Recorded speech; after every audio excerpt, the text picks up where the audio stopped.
gas masks and hand grenades.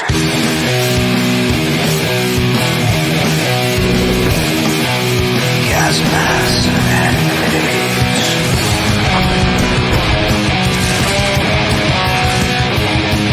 Gas masks and hand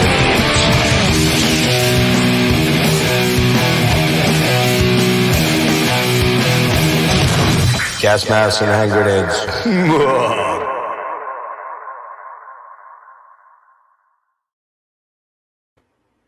Hey, what is happening, everybody?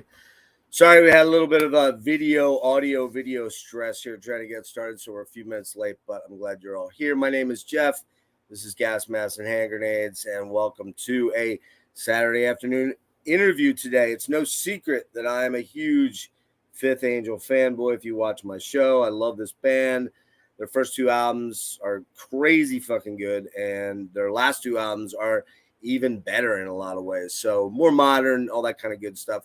And today, I've had drummer Ken Mary on, and then just last week on the 4th of July, I had three of the guys on. I had Ken, I had who's their drummer, by the way. I had their singer Steve Carlson, and I had the original guitarist Ed Archer on. And Ed is going to join me today, and we're going to talk about the his early childhood and getting into music and playing guitar and all that kind of stuff. And then we're also going to get into some really deep stories about the production and creation of the first two Fifth Angels and the recent ones as well. And then we're going to nerd out on guitar gear because we're both guitar geeks. But we do want to talk a little bit about this album here because I feel like I didn't give it enough attention on the 4th of July. So we're definitely going to hit on their new album, which just came out on June 16th.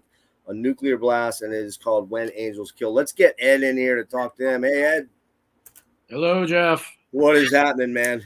So we learned a lot today, right? What's that? We learned a lot today about StreamYard stuff. Right? Yeah. I don't know. Technology, and I had more Facebook shit happen also, so I just had to. Yeah, I know, man. Like I went looking for it the other day. I'm like, it's not there again. What the hell is going on? It's a Facebook police came after me. I don't know, but what happened? After I first started it worked for like I don't know 5 days or something like that, and then I got some sort of message saying I don't remember what it said, but it said, do you disagree with this message? And I clicked disagree. I was out of town actually, so I was using my phone, and it was very strange. It's like when I click disagree, suddenly this camera pops up and I had to do some weird selfie thing. Really? I think it's artificial intelligence stuff actually. Probably is, yeah. Anyway, a few days later it came back up and it was working. And then a couple days after that, it stopped working again. And I asked around to different people and put in a request to Facebook to see what's going on. Anyway, long story short, I just thought, screw this. I'm going to just start over again. And that's what I did just a handful of days ago. And so far, so good. Fingers crossed. It's going to keep on working again. We'll see. I went looking last night. It's up and running. And you posted which we'll talk about here a little bit later, but you posted a cool tutorial on Cathedral, which was awesome. Yeah, right. That I recorded that a few years ago, actually. So I'm just kind of looking for stuff. What can I put up there, kind of to test it, really? Yeah. I'm hoping to do more of that, with the new record, new songs. Yeah, cool. So we met last on the 4th. Well, actually, we talked a little bit beforehand, and we met on the 4th formally. And as I said in my intro, this is, Fifth Angel is one of those bands that's like, I listen to that first album at least, 8-10 times a year. I got to pull it out.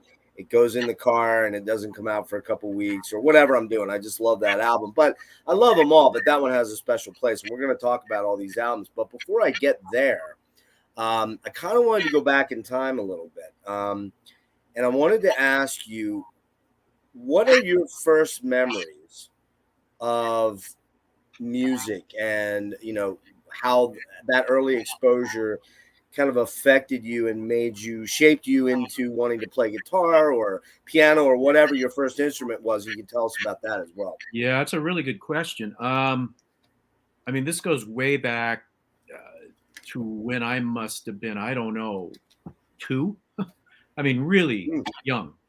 And I remember, well, first off, I think I got the whole music thing from my mom's side of the family. She was very musical. Her grandmother was very musical, so I'm sure I got it from that side of the family. But anyway, she loved listening to the radio. She loved singing. And I remember, this is probably one of my earliest memories of music affecting me, and it stood out all these years. She was listening to a song, and I think it was a song by the Fifth Dimension called "Up, Up and Away." In My Beautiful Balloon. Yes. Oh yeah. And I don't know what it was. Something about the melody, something about just everything, the whole package. It just struck me. And it stuck with me. So that's actually one of my very early memories of music. And we had a piano in the living room of the house. It was not ours. We were keeping it for a family that was in the process of moving or something like that.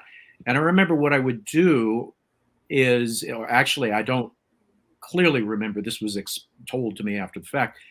I would go to the piano, and of course, I was a very small kid, so I couldn't see the keyboard as I was standing. But I'd reach up above me, and I guess at some point, I had realized that you press different areas and you hear different sounds, different notes, and I kind of put it together that I could hear something, one of these songs on the radio that my mom would be listening to, and I'd start picking out the melody. The melody, yeah. You know, sort of first at random, just sort of trying to, and then realizing that this distance from here to there is the correct note that matches what I was hearing. So that's another really early experience. And how old are you there? You're what, I must 4 or 5? I don't think I was even that. I think I was probably maybe more like 3 or 4. Wow. Yeah, really young. My mom took notice to this. Apparently, she had a conversation with her sister about this, and was like, "Oh, you should get him into some sort of music, some sort of music classes or whatever is available for young kids." And she signed me up for this thing called I think it was just called rhythm class. And again, very young, probably at this point maybe 5. And it was kind of, I think the people that ran it were probably kind of hippie type people. I didn't know it. Oh, yeah, right.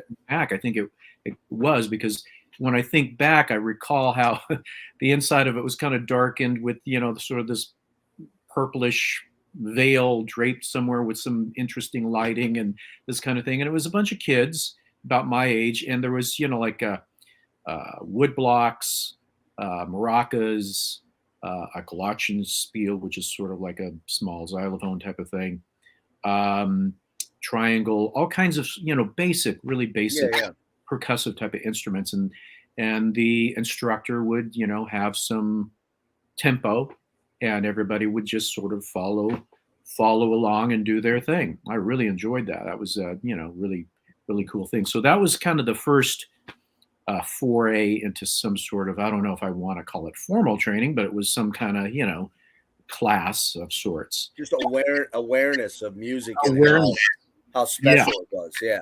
And a sort of a foundation of rhythm and tempo and those sorts of things. Eventually, not too long after that, my parents signed me up for violin lessons. And it was through this, I think they still exist today. It's called the Suzuki method, based out of Japan with Dr. Suzuki, I think was the founder of this. And they kind of specialized in really young kids and teaching them violin. So this was, let me think, at this point, probably kindergarten. I was in kindergarten. So early 70s? This was, let me think, when would this, it would have been Yeah, well, more like late 60, maybe right around 70-ish or something. No, probably early 60s, early 60s. So, excuse me, late, Early 70s. not yeah, not Right. early, late 60s. Oh, So late 60s. I Okay. just added like 10 years to my age there, I think. Yeah, I was gonna But say, man, you just got really old late suddenly. late 60s, and um, I really didn't have much thought on what kind of instrument to play. It was just sort of handed to me, just sort of like, here, this is what you're going to do. And oh, okay. Right. And I diligently learned it and got pretty decent with it. And like I said, that was around kindergarten. And I think it was around the second grade that I decided I wanted to start playing piano. And I always kind of dabbled a little bit because, like I said, we had that borrowed piano, whatever that was in the house for quite a few years. It was an upright, an upright.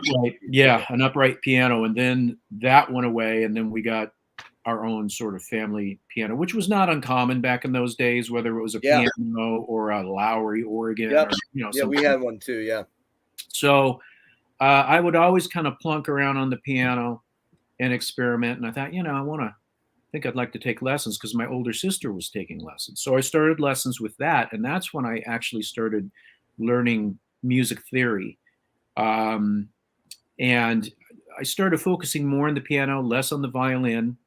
And then somehow, I don't know how, but I was exposed to the cello. And I thought, I think I'd like to play the cello. So I kind of abandoned the violin, played the cello. This is not the cello. This is just this is Okay. it was a very small cello for my age. Right. Sure. And I started with that. And so I was doing piano and cello for a period of time. Wow, man. A couple of years, yeah. And then I decided to drop the piano. I was just focused on the cello. And at this point, I would play in these. There were not a whole lot of options for young kids in orchestral type of instruments, at least back in those days. I don't know what it's like now for that age, but there was a public school orchestra that I would play in, and I was, this is still elementary school. So I did. You're in grade school at this point, right? Yeah, still grade school, and then they would have what they called the all-city orchestras, where you would audition to play, and these were kind of upper-level players, musicians, and so you'd have to audition, and I was able to get into that for a couple, I guess, 2 or 3 different years in a row, and higher level playing. Music reading, including sight reading, which I've all forgotten now. I was going to say, you could at that point in time, though, sight read and read music. I was doing that. And which is unusual for a rock guitar guy, right? Yeah, right. And I don't now. I mean, so you reverted back to the mean, is what I went back to the basics. So yeah, we did, some performances with that orchestra in the Seattle Opera House, which kind of a big. Oh, wow. Yeah, it was kind of a nice deal, and it was it's like, here's different orchestras and here's the little kids orchestra basically, and it was actually a pretty decent sounding orchestra considering it was such a young age group. And then there was another something outside of the school district that was kind of it was in tandem with the school district. It wasn't the school district, but it was somehow affiliated. Then I did something else. My parents had me signed up for something else. I think it was called Thalia, and that was actually even better level musician. So now this brings us up to maybe the 5th grade or 6th grade. Man, dude, that's pretty impressive because not many kids follow through with that kind of like regimen. You know what I mean? I think part of it was sort of dictated to me, even though I was interested in music, no matter what it was, no matter what interested. The mom was kind of cracking the whip a little bit. Yeah, this is what you're going to do now. You said you wanted to play cello. Okay, you better practice. Yeah. Which was all good. Yeah. Because it really does teach discipline. And I think it also helps with actually brain development. Yeah, I think it's a healthy thing for kids that are young to be exposed to music, and especially to learn to play an instrument. So let's see. I guess I was probably around 9 years old when I started getting exposed to rock music. And the reason for that was I was hanging out. I remember it was a summertime. I don't remember what year, but I must have been about 9. Um, Hanging out with some neighbor kids that were a couple, 2, 3 years older than me. And they were into the rock thing. Yep. I mean, as far as listening to the radio, which, my parents listened to the radio, but it wasn't, certainly wasn't rock music. So Right. here I am, getting exposed to this new sound. It's a new sound to me. And I remember it was a radio station in Seattle called KJR. It was an AM radio station. Okay. Before FM really Took off. Yeah, and of course FM. I don't even know what FM is now because it's streaming. But Exactly, anyway, it's gone. AM radio, KJR. I would hear bands like The Doors, Jethro Tull. I don't know if Jefferson Starship, Led Zeppelin, big time. Yes. Yeah, and this was like, man, what am I hearing? What? And it was like, screw the cello. I want to play that. What is that? Yeah. And quickly discovered, well, that's electric guitar. Wow. And so I got an electric guitar for Christmas. I think I was 11 at the time. Oh, nice. And that was it. From then on, I was like, I don't think I want to do the orchestra thing. And this is like right as you get into pre-puberty, and everything's changing, and you're kind of thinking in terms of that's cool, that's not. That's a piece of it too. And orchestra, at least for me at that point, I was reaching that transition stage of, hey, I don't think orchestra is so cool anymore. It doesn't look so cool to be carrying my cello around. It'd look cooler if I was carrying a guitar around. You're much cooler with a guitar case. You're a nerd if you're carrying the cello case, right? So that was a factor. That was a piece of it. And that's I think I started taking guitar lessons at 12 or 13. I remember the teacher's name's Jeff Freewalt, and I don't know if he's still alive today or not, but he was more of a jazz kind of player. And, this was a continuation of some of the theory that I had previously learned from piano and then onto cello. He was really good with, he would write out you'd have staff. Yeah, staff, yeah. Mm-hmm. Yeah. I mean, you've got a notebook that has that pre-printed staff. Yep. And then he would draw in the notes and the key and the tempo. I mean, it was really good at it. So I learned a lot from him. And although did you start with like the Mel Bay primer though? The what? The Mel Bay primer? I don't know. You remember the Mel Bay primer? That was like the Bible for starting guitar players. You didn't start there? No, you didn't start there? Okay. I don't think so. No. Okay, because that's how I started. Yeah. I still have, funny, I still have those notebooks from my lessons. No way. Are you serious? All these years. Wow. And that's crazy. Somewhere packed away. But yeah, so I learned a lot from Jeff. He was a pretty good teacher up to a point, I guess. After 2 or 3 years of lessons, it's like I wasn't getting as much out of it as I had as a beginner, because I was kind of starting to do what I wanted to do, which really didn't align with what he was doing. Like I said, he was more of a jazz player. He wasn't a rock dude.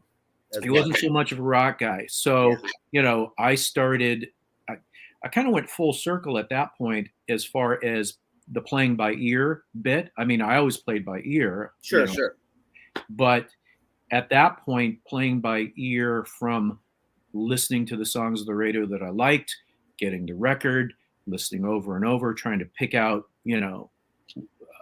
the lead notes or the chord progressions or whatever it was, and learning it that way. So it's like the lessons that I was getting, the formal lessons I was getting, I just wasn't getting that much out. You already had an ear that was attuned from the piano, and right?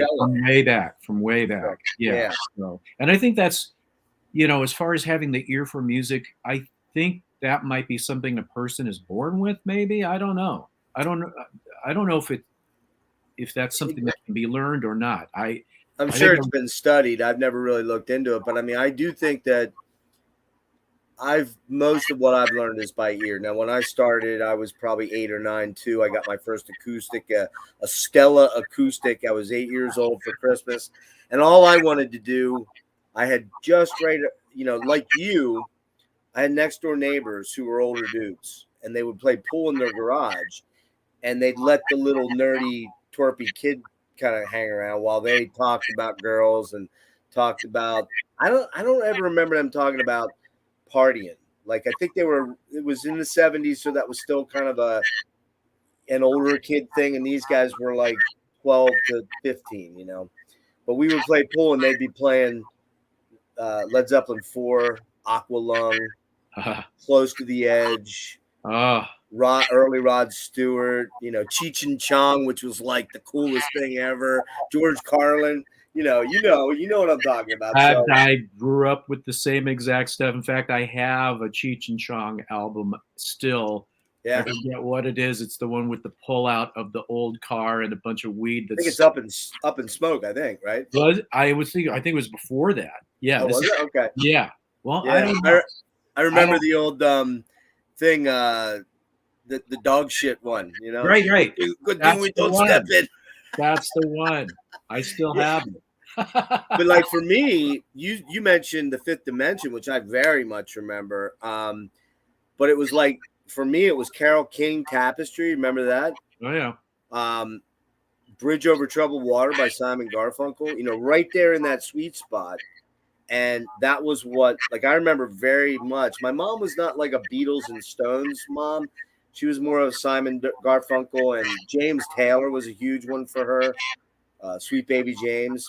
And that's where I started. And then, it's impressive that you were able to do the piano / cello / violin thing and kind of stick it out for many years, because my mom tried with me, and I literally within weeks or months, I was I don't want to do that. That's too much work. And I didn't have anyone leaning on me a little bit, which it sounds like you might have a little bit. Yeah, I did. Yeah. It was like, okay, you chose this instrument, you better stick with it, kind of. Which is probably something you look back on now and are grateful for. Yeah. Yeah. I am. Yeah. But yeah, so that's, the artists that you were just naming off, and also the Cheech and Chong piece of it. That's exactly what I was hearing. Yes, I was into Yes from a young age, and I'm really all kinds of different music, Seals and Crofts. Oh, Diamond Girl. Yeah, right. And this is back, I guess this is when I don't really remember when I shifted from AM to FM radio. I don't remember that either. Yeah, and it may have been because of FM just started evolving and kind of taking over AM. I don't remember what happened there either. I don't recall, but you're right. It was AM was like Spiders and Snakes. Do you remember that song? I don't like spiders. Right. Kung Fu fighting, Fu fight. That was the shit, right? And that was all you heard on the radio. And then you look, Bread was a huge one back then. I still love that band. Yep. But I guess so. You actually have a pretty wide palette, because how would you rate yourself now, or like at that time as a piano player? Were you pretty facilitatist on it? Now I'm not much of a player. It's a division of time, and guitar is my focus, and but I could get good again, I think, on piano. It's the amount of time. Luckily, we've got a nice electronic piano here that's got weighted keys, full 88 keys. Yes, and it actually it's very realistic. But I'm sorry, what was the question again? No, it was like, how would you rate yourself now as proficient at these instruments? Like, are any of the ones, because you have a pretty wide palette there. Okay. At the time back then, I was pretty good on each one. I got pretty good as playing the violin for that age, for sure. Sure. Piano, I would say I was better at piano than I was at violin, and I was a little older too. Fingers a little bigger and more developed. Cello, I actually got pretty good on the cello. So I would say I was better at the cello than I was the piano or the violin. So cello was pretty good. Piano, pretty decent, but then that all just kind of went to the wayside when I Guitar. went to the dark side with the rock. So you started playing guitar around 11, 12? Yep. And then, I don't want you to, unless you want to, date yourself, but I mean, what was, for me, the band that did it was Kiss. That was the band that made me go, okay, I want to be a rock star someday. That's what I want to do. It didn't work out that way, but that's in my mind. That was the thing. I'm taking the acoustic guitar and I'm pretending in front of the mirror that I'm Paul Stanley in 1976. I was 10 years old. I was kind of young for the Hendrix era, so I wasn't. I mean, right. I'd hear some stuff on the radio here and there, but that was kind of playing it after the fact on the radio. Right. I kind of missed that piece. I would say the main band for me was Led Zeppelin. Yeah. It wasn't just Led Zeppelin. I mean, but it was the primary focus, I would have to say. Yeah, the primary focus is the music was so compelling. I mean, Jimmy Page, not just as a player, but as a composer, as a songwriter. Just the orchestration of it all. Yeah, Led Zeppelin in general, and just all the right pieces fitting together perfectly with, all the instrumentation. John Paul Jones on bass and John Bonham on drums and Robert Plant singing with that, all the timbers and tones and styles that just converged perfectly, and with the songwriting. So that just really drew me in, kind of like the Pied Piper, I guess. I don't remember what the very first song was I heard. I'm trying to think. As far as the Zeppelin song on the radio, I think it might have been Dazed and Confused. Okay. It might have been, but I heard it on the radio after the fact, because that first record came out in '68, and I didn't hear it in '68. I mean, of course, right. It was a number of years after the fact. So I think it was Dazed and Confused and Stairway to Heaven. So there's a range of few years there, even though you got two albums that came between there, right? Sure. Yeah, I heard them about the same time frame, and I don't know, how old was I? I was in middle school, so and it wasn't just Led Zeppelin, although that was the primary focus. It was Peter Frampton. Frampton. Frampton Comes Alive. Oh my God, that album. Yeah. Ted Nugent. I was into Ted Nugent music. Double Live Gonzo is a killer album, man. So Pink Floyd. Oh yeah, right. I remember hearing Pink Floyd in 1976. So about 4 years after it came out for Dark Side, but that was right around the time that Wish You Were Here was big too. So all those, it was such a great time to be alive and to be exposed to music as a young person, It really was. Yeah. I mean, that time frame, I would say of course, I can't really speak to the '60s too much, but I'm sure that was pretty fantastic for, people that were in that age group. Yeah. But for me, more of the '70s. And my son even mentions it. He's, in his mid-20s, and he's like, Dad, I can't believe that you grew up in that era of all this great, because he's got this wide listening range of all kinds of stuff. That's cool. Really cool. Yeah. So I was going to ask you if your parents were nurturing, but clearly they were, because they were actually even a little more than nurturing. They were pushing you. Yeah. Yeah. It was really, I think, more of my mom that was, she was the motivator. She was into it herself. I mean, because like I said, she's a very musical person, and I think she was fascinated, for one, that her offspring was into it. Musical human, this little human, and fascinated by it, and promoting it and encouraging it. Just not so much, cracking the whip, although there was some of that, but just really positive encouragement with it, which was very cool. Yeah. Did what was your first concert? Do you remember? Huh. Oh, And by that I'm saying, well, I guess it could be any concert, but all right. if it's not a rock thing, give me both. Okay, there's sort of two first concerts, right? So Mhm. my actual really first concert of going to see, some loud music sort of thing. I was very young. We're on a family vacation in Lake Tahoe, and the Carpenters.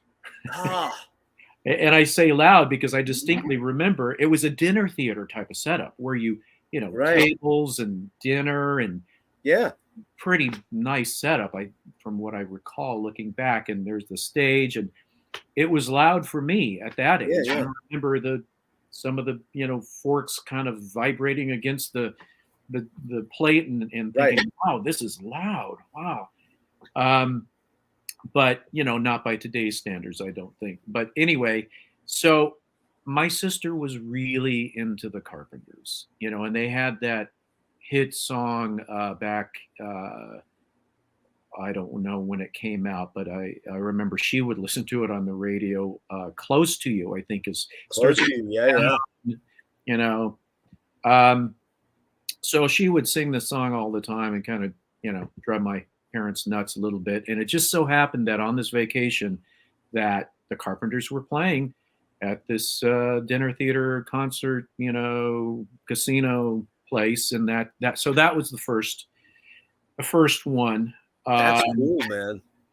it was good. I liked the music. I wasn't into it the way my sister was, but I do like the Carpenters and the Bee Gees, man. I mean, that's my era, and I love. And what I never knew was until maybe I don't know, a decade ago or so, I never knew Karen Carpenter could fucking wail on the drums, man. yeah, she was playing the drums at this concert. I mean, first she was doing the lead singer thing, and then at Yeah, some point she got on the drums, and I was fascinated by that. It's like, wow, yeah. she's really good. Oh, this is wow. But so my next first concert, junior high school, Alice Cooper, "Welcome to My Nightmare." Ah, That was school's another out. influence. That was another influence hearing Yeah, it on the radio. "School's Out," just school's all out. these amazing anthemic songs. Yes. So I remember um, my mom dropping me off in Seattle. This is back in the days when it was safe. Safe to do that. Yeah, yeah. Mhm. Not safe now. Allegedly. Yeah, it's so I don't know if a friend rode with us or we just converged there. But anyway, I got dropped off and met up with my friends, and we all went inside. And well, actually, even before the concert, you're kind of corralled through these roped off areas to contain the crowd with policemen on horseback, and it was like this whole thing of, wow, this is a whole new world. What I've It's a got myself into. spectacle, right? It's a spectacle, It's right? a spectacle. Yeah. It's a huge event, and then finally getting in to inside what was called the Seattle Center Coliseum Yeah. back in those days, and it was sort of like a feeling for me, of I'm with my people. Here's Yeah. everybody that is kind of like-minded, Yeah. and it was festival seating, so sitting in circles and on the big floor or sitting in the seats, and then smelling that unmistakable odor of cannabis floating in the air. Oh, wow, this is What's that smell? Yeah. um, so, and I remember who opened up for Alice Cooper was Susie Quattro. Oh yeah, I remember her. Yeah. Yes. And I think it was there might have been, I don't know if it was 3 bands total. I don't recall, but I know Susie Quattro was before Alice. Might have been some other band too. But I was really taken by the size of the PA, for one. I mean, because at this point in time, I was into, figuring out different guitar amplifiers and going into a, music store and drooling at the PA equipment Yeah. and guitars and all this stuff. And I remember walking into that venue, and Seeing this massive PA. I mean, back in those days, it had to be massive to pump out the set. Today, it's much smaller, but Exactly. more powerful and much higher fidelity. Yeah. But back then, it was just stacks and stacks and stacks of these enormous speaker cabinets and light trusses and just all kinds of amazing. It's just, it's to a young guy who's into this, it's just this whole world of epicness, right? It's like, this is so cool, man. It was like the Wizard of Oz when you go in to finally meet the wizard in that grand spectacle. That's what it felt like to me. Yeah, my first was Kiss in '79. And I was supposed to go in '77. I had a ticket for the Love Gun show. I got lippy with my mom, and she tore it up right in front of my face, taped it together, and gave it to the neighbor girl. Oh, I'm still not happy with her to this day. Well, that's a pretty, But my second show was Rush in 1980, and to tie into what you said, we went with our parents to the '79 show because I'd have been almost 13. I would have been 13. And, and actually the irony of that is that Dynasty was where I stopped caring about Kiss. I just was like, not cool. I discovered Rush about 2 years earlier. I'm like, that's where I'm headed. And then Rush was my second show in 1980. And that's the first time I didn't just smell the cannabis. I may have inhaled a little. I may have inhaled too. Just a little bit. I don't remember exactly. I was only 15. And even if you didn't, it's so much still we're inhaling it, exactly. And it's funny thinking about this with that first Alice show.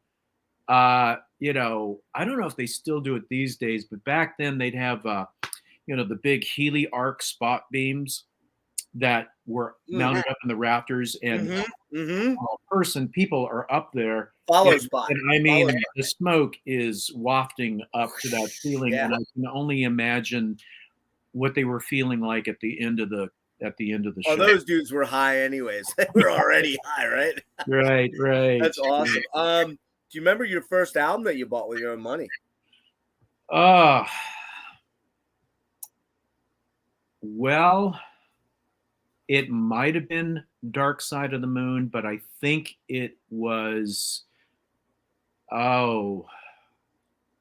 it might have been Zeppelin 3. It was either Zeppelin 3, and that's the one with Stairway to Heaven, right? I just want to make sure. It's the one with Stairway to Heaven. Say again? Which Zeppelin album had Stairway to Heaven? Was that Zeppelin 3? 4. Oh, it's 4. Zofo, okay, it might have been. Whatever. It actually might have been Zeppelin 4. Well, man. Because I remember I got that, and that's how I kind of, found out about some of the previous albums. Right.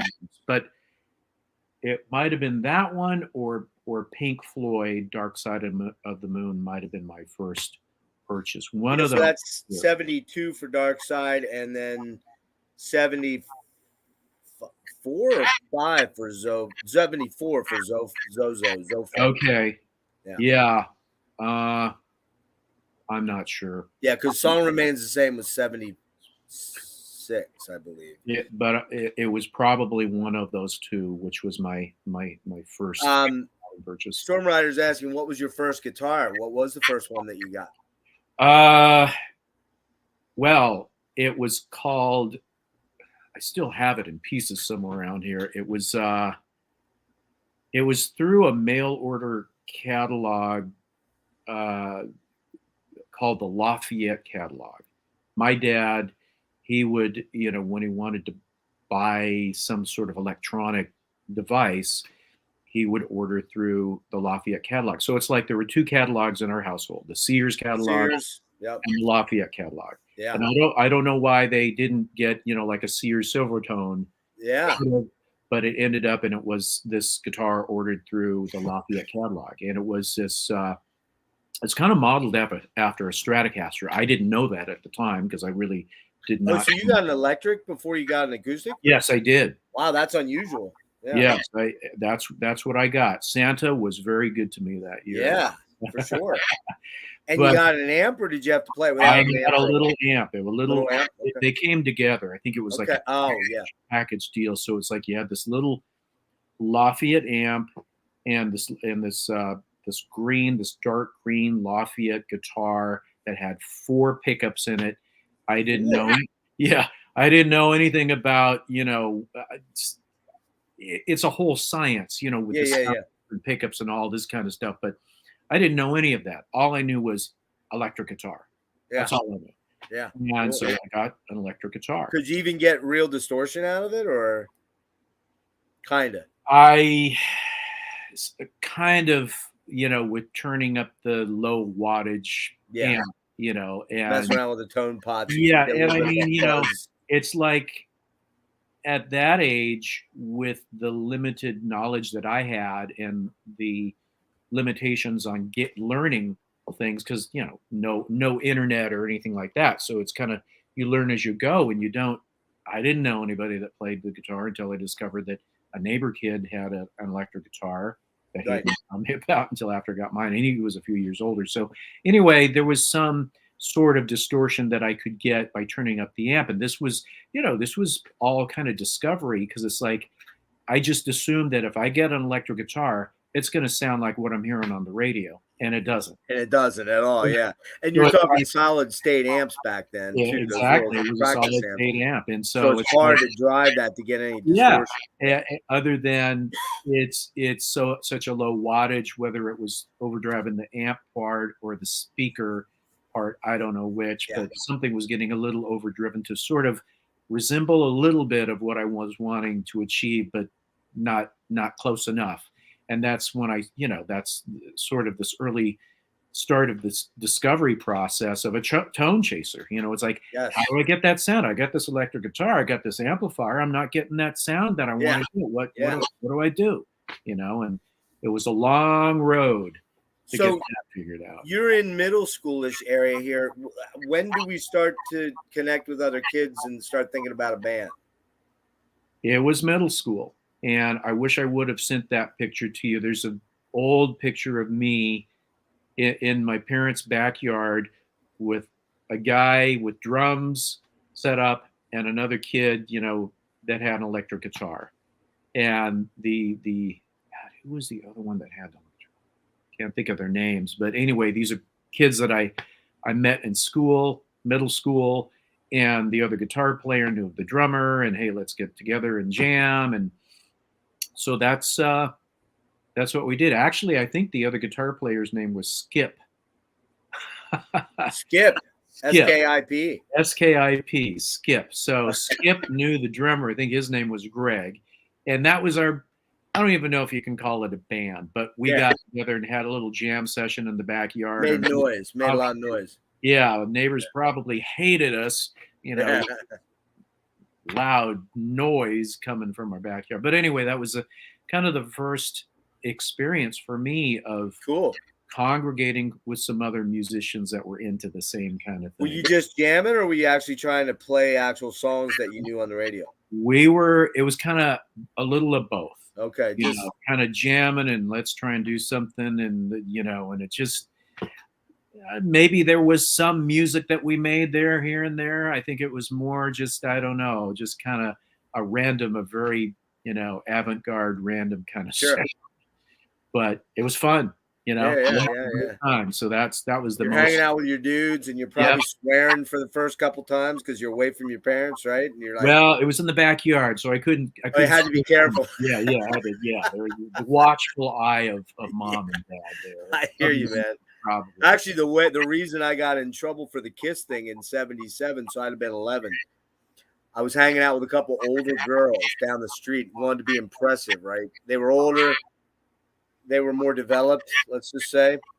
And I'm like, yeah, I'm gonna be cool, man. Watch this. And my mom's yelling to come down for dinner, and I'm like, yeah, fuck you, man. And I'm thinking, she's 15 houses away. There's no way she can hear me. Next thing I see her going, like she's in a like 100-yard dash. She grabs me by my hair, which was long, yanks me up the street in front of all these girls. I'm mortified, and I don't get to go to KISS. Oh man, thought I was gonna be a cool guy, man. Not cool at all. But some tough love happening there. Tough parental love. Yeah. Real quick on influences of this time, because you and I are, again, we're very much in the same age range, so we're probably thinking the same guys like Jimmy Page, Yeah. for me, Alex Lifeson, Ace Frehley for sure. And then I hear Eddie in 1978, and it all changes, right? Well, Tell me a little bit about that. I got a little. I still Oh, have this you. issue after all these years, all these decades. Guitar player. Guitar player. I think this might have been his first guitar player interview, at least. I don't know what other. What year's that? 78? It's I think it's 80. Oh, 80. Okay, wow. But so yeah, Jimmy Page. First off, I was into Jeff Beck too. You know, different kind of style. I missed Beck somehow, but okay.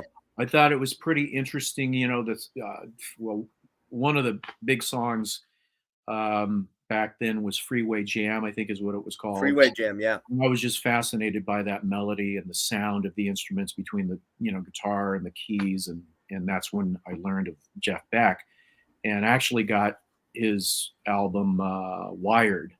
So I've got that. So Jimmy Page, Jeff Beck.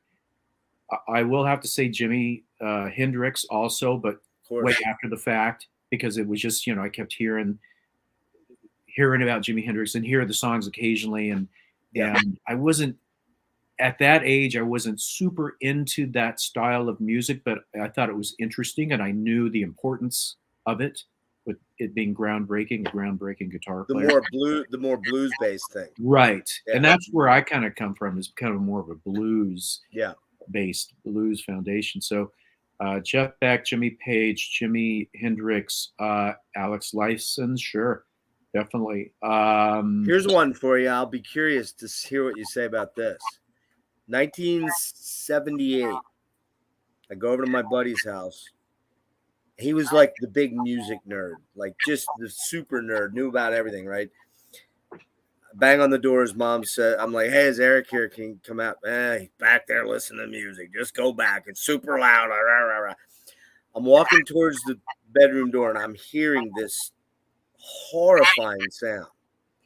Just like scary, right?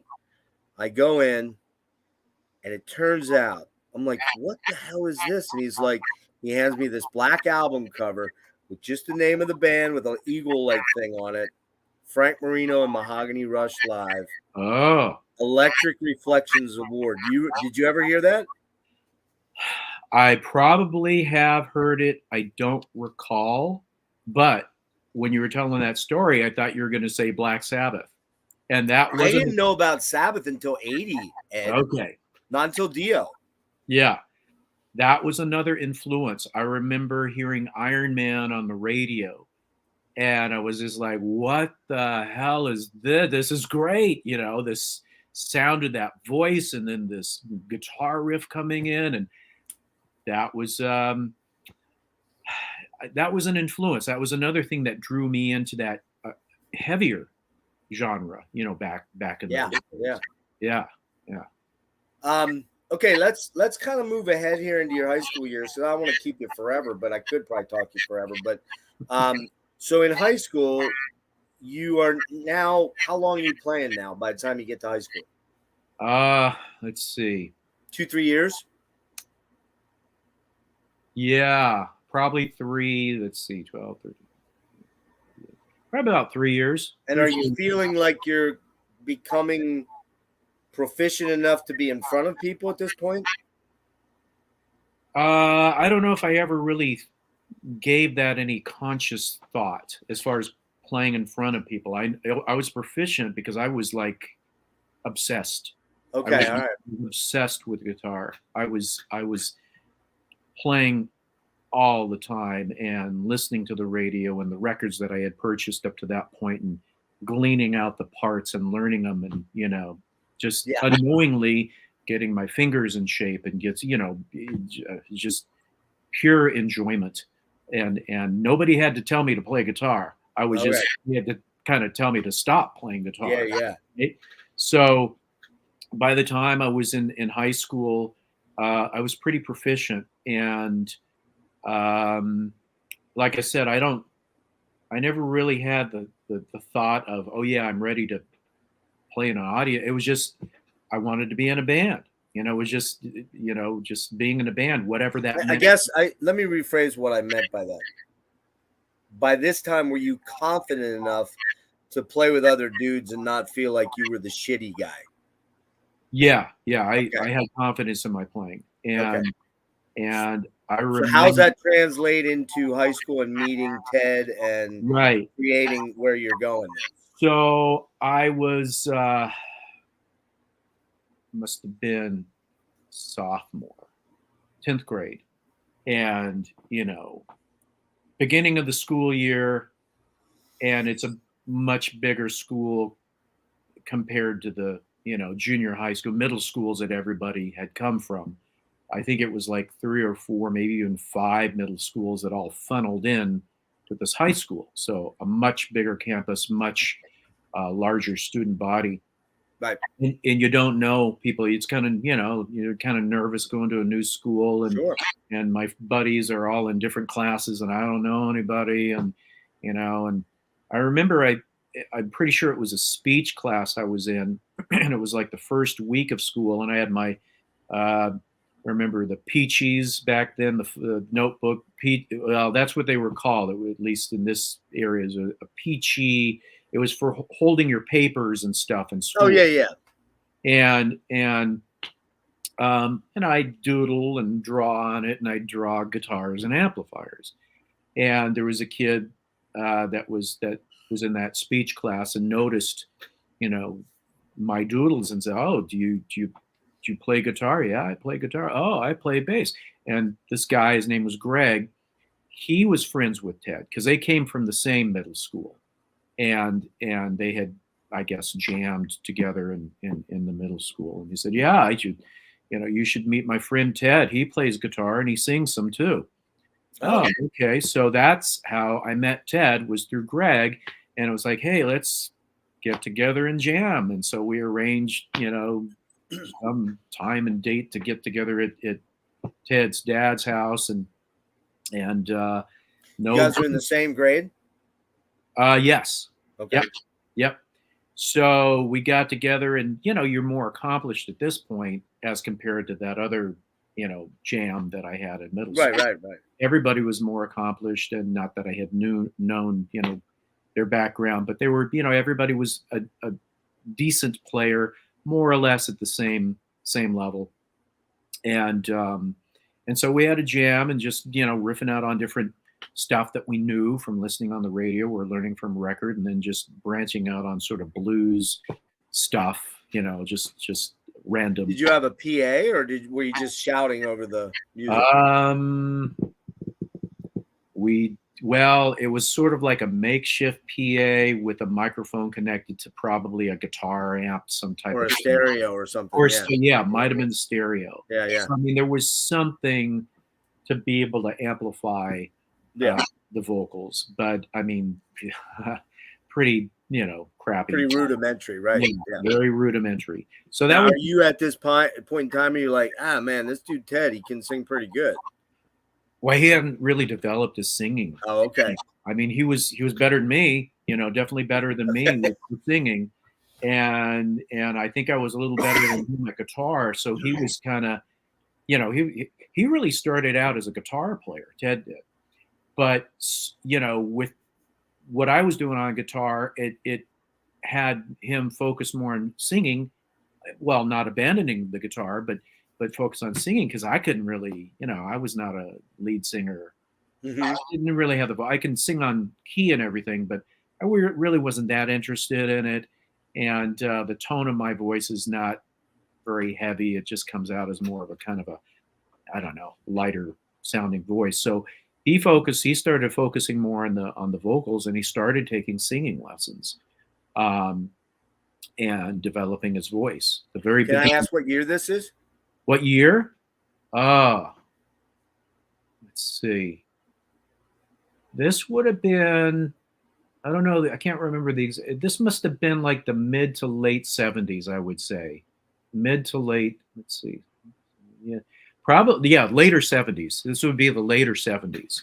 And so he started, developing his voice, and he got pretty good pretty fast with that. It was a natural ability for him with the voice.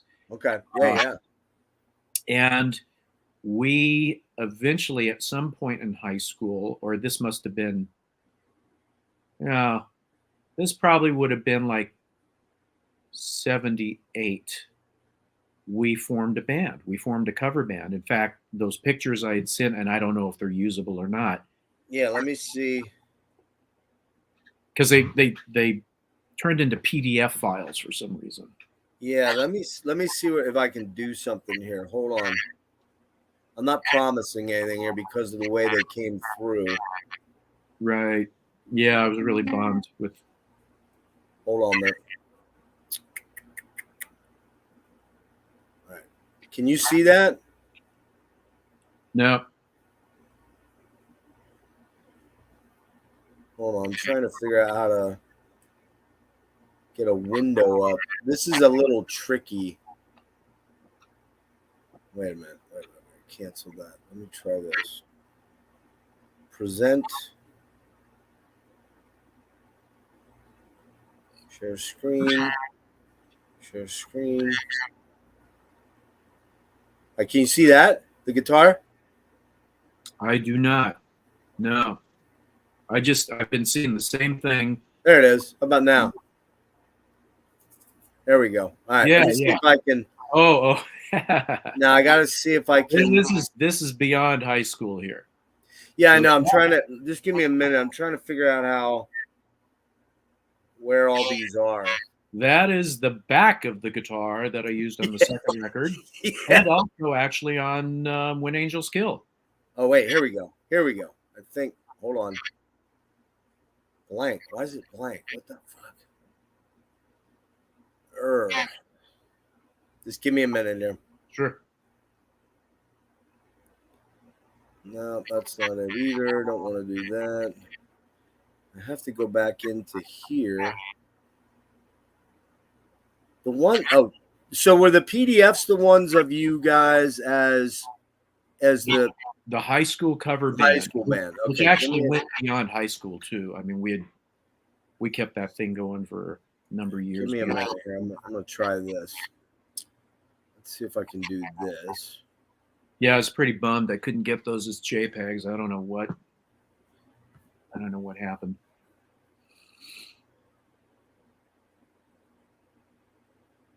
Let me see if this works. Okay. Maybe.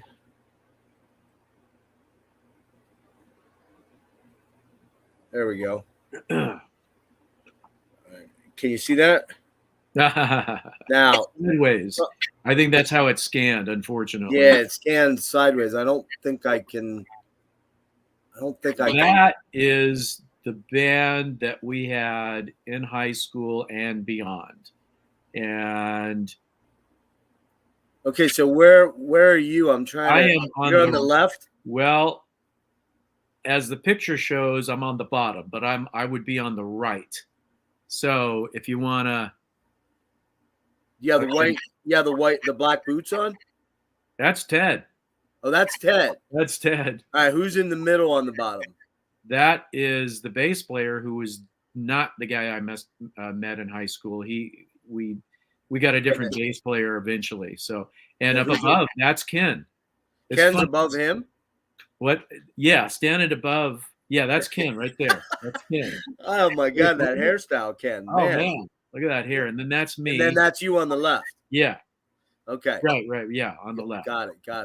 All right, let me see if there's any way I can. Yeah, I didn't have time to flip these. That was the problem. Yeah, I was scrambling this morning. That's cool. I got it. I just was trying to see if there's a way that I could. All right. Well, I'm gonna move on. That's yeah. Just for time expediencies. Sure. Yeah.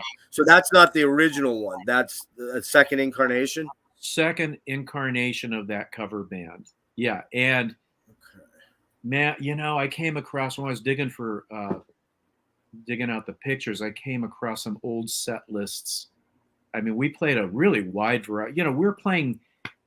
We started out playing high school dances, and then eventually, playing in some bars. Okay. But to play in a cover band, it's actually a lot of work. I mean, you got to have like 4 hours worth of music, and then usually you have 3 breaks. Right. So 3 to 4 hours worth of music, 3 breaks sandwiched in. Here's another one, but it's again sideways. That's Sorry me. about that. That's King on the drums in the back. Yeah, that's me. That's my Fender Strat that I got when I was in high school, and I wish I still had that thing, man. And man, the old curly chords. Remember those? Oh yeah, right. What a pain in the ass those things were. Yeah. All right, that's one. Let's see if I can. I'm trying to get these to go as quick as I can. Sure. We don't want that guy up. And let's see if what this one looks like. Okay, I got that one. How about this one here? Okay, can you see that one? Nope, not yet. Hold on. I have to actually individually go and share each one. That's the pain in the ass part of this. That just the PDFs. I think the other ones I can all run concurrently. Right. Right, there we go. There's Ted. Yeah, that's Ted. Yeah. And where are you here? Do you remember? Where am I? I'm No, where are you guys at? Where are you playing? Oh shit, I don't even know. We played so many gigs in that band. This is not Fifth Angel yet? No, though, right? This is still that high school cover band, or at this point we were probably out of high school, I guess. But what were you called here? Ridge. RIDGE. Ridge. That's an interesting name. And then for a minute we were called Rage. And then we switched back to Ridge, and then I think there was another name in there somewhere. But we played all over Washington State. Man, it was great. I mean, as far as being teenagers, and we kind of grew up being in a band, from late teens. Here you are, right? That's you? Yeah, that's me. And that's when another younger. What acoustic are you playing? Do you remember? I think it was a Takamine. Mm-hmm. I think it was a Takamine. What year are we here? Are we in the 80s yet? This is probably 79-ish. And that's your Marshall behind you there? That's actually, that's the same Marshall that I used for the first record. Okay, we're going to get to that in a minute here. Let's see. I think I got one more of the PDFs here. Here we go. Is this opening? There we go. Here's a good one. All right, so this is a full band sort of shot. Now that's you with the Strat, and then you got another guitar player with a Les Paul. That's Ted. He had a nice. That's Ted playing Les Paul. Okay, wow. Yep, and then Ken. And Ken's on the drums, hidden back there somewhere. Yeah. And this is Ridge, you say? Probably so. Probably, yeah. Oh, nice.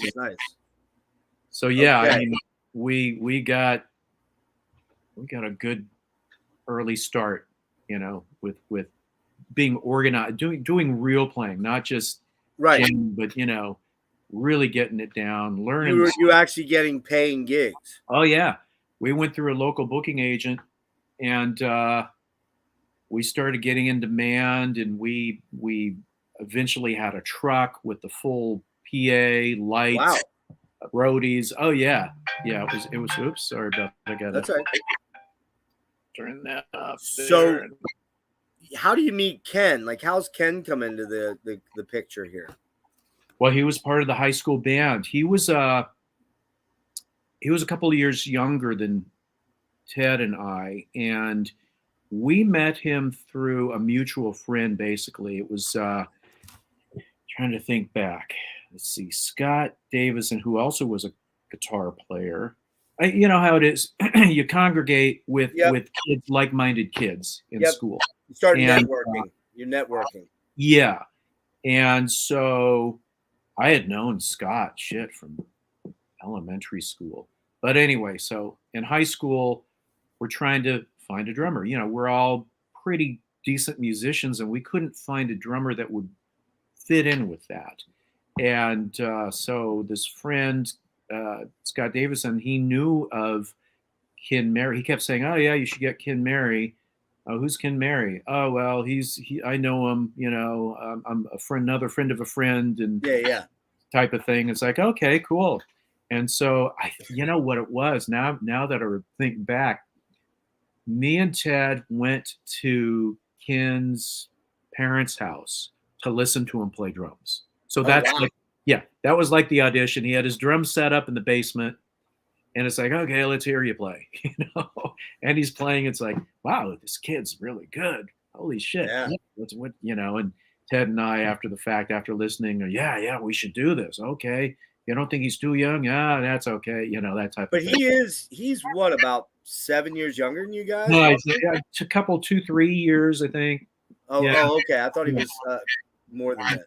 No, I guess a couple years. But anyway, so yeah, that's how that came to be with having a full band, having. But it's essentially Fifth Angel is you and Ted initially. To be fair, it's really James Bird, myself, and Ted. Yeah, Okay, so that's another kind of. Okay, so you went from Ridge, where you had another bass player.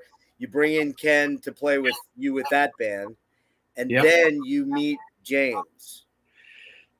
Not until after Ridge broke up.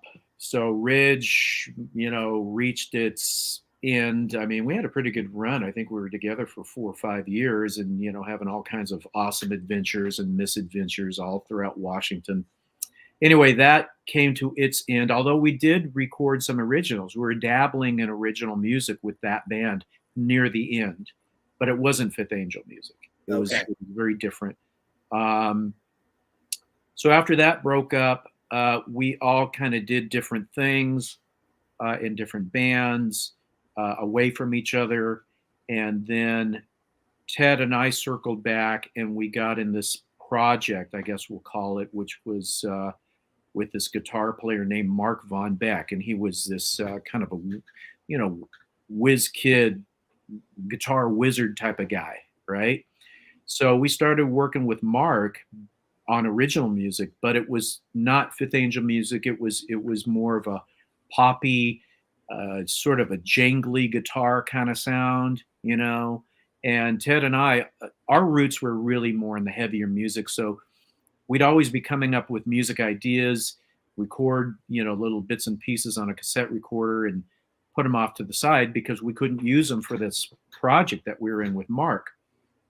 And I remember we recorded a demo, and this is when we met Floyd Rose, because Mark was friends with Floyd because he had been in a band with Floyd previously before we formed this originals project, and Floyd produced our demo, and so that's how we. Yeah, so that's how we got to become friends with Floyd, was knowing him through Mark, working with him, musically, and then just kind of retaining that friendship. And that band, in fact, Floyd helped us out. He was trying to, the typical thing, trying to get a record deal, right? Right. Through Floyd's contacts, because of his locking tremolo invention and people he knew in the music industry or getting to know, he was helping us, shop the tape, so to speak, and hey, give this a listen. What do you think? Type of thing. Nothing ever came of it. We didn't get the record deal, so that project fizzled. And right as that project was ending, James approached Ted, because he knew of Ted from the cover band, because we played everywhere, and James had seen us play and really liked Ted's voice. And so James called Ted and said, hey, would you like to work with me on singing on some of my demos of music that I have? So Ted got some cassettes of what James was working on. And Ted, I remember he called me, he was really excited. He said, hey, this stuff that James has, it's not finished music, but it really aligns with the music that we're trying to do. Yeah, that we couldn't do in the other project. So I remember listening to it and then thinking, man, that section of this song of James's idea really dovetails really fits in with this idea that Ted and I were working on, and this thing that Ted and I were working on, we could plug it into this other thing, you know, and it was just sort of a eureka moment of, man, this could be pretty cool. And then Good symbiosis. yes, exactly. And he's, you know, phenomenal lead guitar player. So Yeah. it's like we got together for a beer or something maybe, and just to meet each other and talk. And it's like, well, maybe we should try and do something. Yeah, maybe. And that was the beginnings of Fifth Angel right there. Well, And, was Floyd a Seattle guy though? I didn't know that. yeah, I don't know what his history was before You met him. Seattle. Yeah, I don't know if he came to Seattle from like Reno or something, but he, you know, I don't know how long he had been in Seattle Right. before I met him, but I remember when we met him. He's a little bit older too, right? Right. Yeah. But So he actually produced some demos of just you and Ted, or of you, Ted, and James? none of that. It was the other. Oh, the other thing. Yeah, it was just the other thing. It was But you were were you guys actually shopping that thing to try to see if you could get any label interest at that point? Well, yeah, Okay. the pop sort of music. Yeah. That's Oh, what this it- is the Mark thing. with Mark. Yeah. Gotcha. What was that called again? What's that? What was that called? Glass. It was Okay. called Glass. GLASS. So Floyd produced that demo. He helped us with sort of getting it listened to. That fell through, and then James and I and Ted Connect with James. and we were still, you know, in contact with Floyd, friends with Floyd, hanging out with Floyd and his band Q5. Q5. Right. Yeah. Right. Q5. So do you then contact Ken then and say, hey, we got this trio of us? And Yeah, right. Yeah. So it's like, hey, what are you doing? And he was busy. I mean, he was doing it.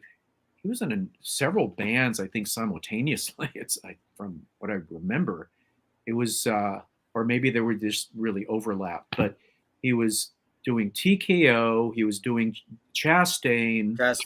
He was Randy Hansen. Right, the blues player. Yep, the Hendrix guy. Yep, and probably some other stuff too. So I mean, he was kind of. So, what year is this? Like 82, 83, 84? This must have been 84. Yeah, I think this was around 80, 83, 84. And were you doing anything like, you were gigging a lot, so you were a gigging musician, you were making some money that way. Were you actually supporting yourself that way, or were you actually working a day job? I was working a day job at that point because the gigging had stopped. Okay. When that cover band stopped. I mean, we were actually making pretty decent money, actually. Really? I mean, you know, because we had built up over the years, and like I said, we had our own truck, our own PA, a pretty good sized PA, lights, the whole bit, everything. And we're kind of, you know, a known cover band in the area, and you know, you could make money that way. So what kind of stuff were you doing? What kind of coverage do you remember? It was, we did some Van Halen, we did some Rush, we did some Cheap Trick in the early days. We did some Cheap Trick, Heart even in the early days. Ted was singing Heart, you know. So all the big bands of that era, then you're covering. Yeah, and then, you know, Black Sabbath. We kind of evolved from, you know, all the radio stuff to heavier stuff, even though that was on the radio too. So we were that cover band kind of evolved over the years to you know, doing Dio and Black Sabbath and Judas Priest and things like that, because it seemed the natural direction for things to go for us. We really enjoyed that music, and we were able to do it pretty well, and people were really digging it. They're really into, you know, coming to see us play. So how does, at that point, I guess, when you get James in the band, or when you guys create this band with James, and then you pull Ken in, you don't have a bass player at that time, I don't think, right? A legit bass player. Right. Yeah, we don't. Yeah. Are you all thinking, hey, this this is something, man. We got something here. Let's focus on writing material and trying to get a demo put together and shop into labels. Yeah, that was the goal. I mean, early on when we were hearing James's musical ideas and how they aligned with Ted and my musical ideas, early on, it was an exciting thing, because it was like, this could be some pretty cool stuff musically, and between the song ideas and being in the infancy of these song ideas, the sound of Ted's voice, song arrangements, James's lead guitar playing, it's like this could be some pretty cool shit, and you just know. Yeah. So yeah, we were developing those songs. A friend of mine had a basement studio, an 8-track TAC Tascam studio. So we'd go there and, record demos. And I mean, I'm really simplifying the songwriting process. Is really Sure. involved. So once we got to the point of, hey, let's do a, basement demo. And I remember he loved Canadian beer, so we'd have to go get Canadian beer and pay him in cases of, Molson and Molson Golden, the nectar of the gods back Good then, right? stuff, man, it is. And so we had our 8-track demos, and and then developing the songs even further. And I think it was 4 or 5 songs demoed at that time. And I don't know if you're hearing my computer's making a sound because I'm. Yeah, I heard the beep. That's all right. Okay. So we wanted to go into a nice studio. We're trying to figure out where we go. We had heard of the studio in Seattle called Steve Lawson Productions, and saving up our money to go in and do high fidelity, good pro level quality audio of these songs that we had already demoed in our friend's basement. And that's what we did.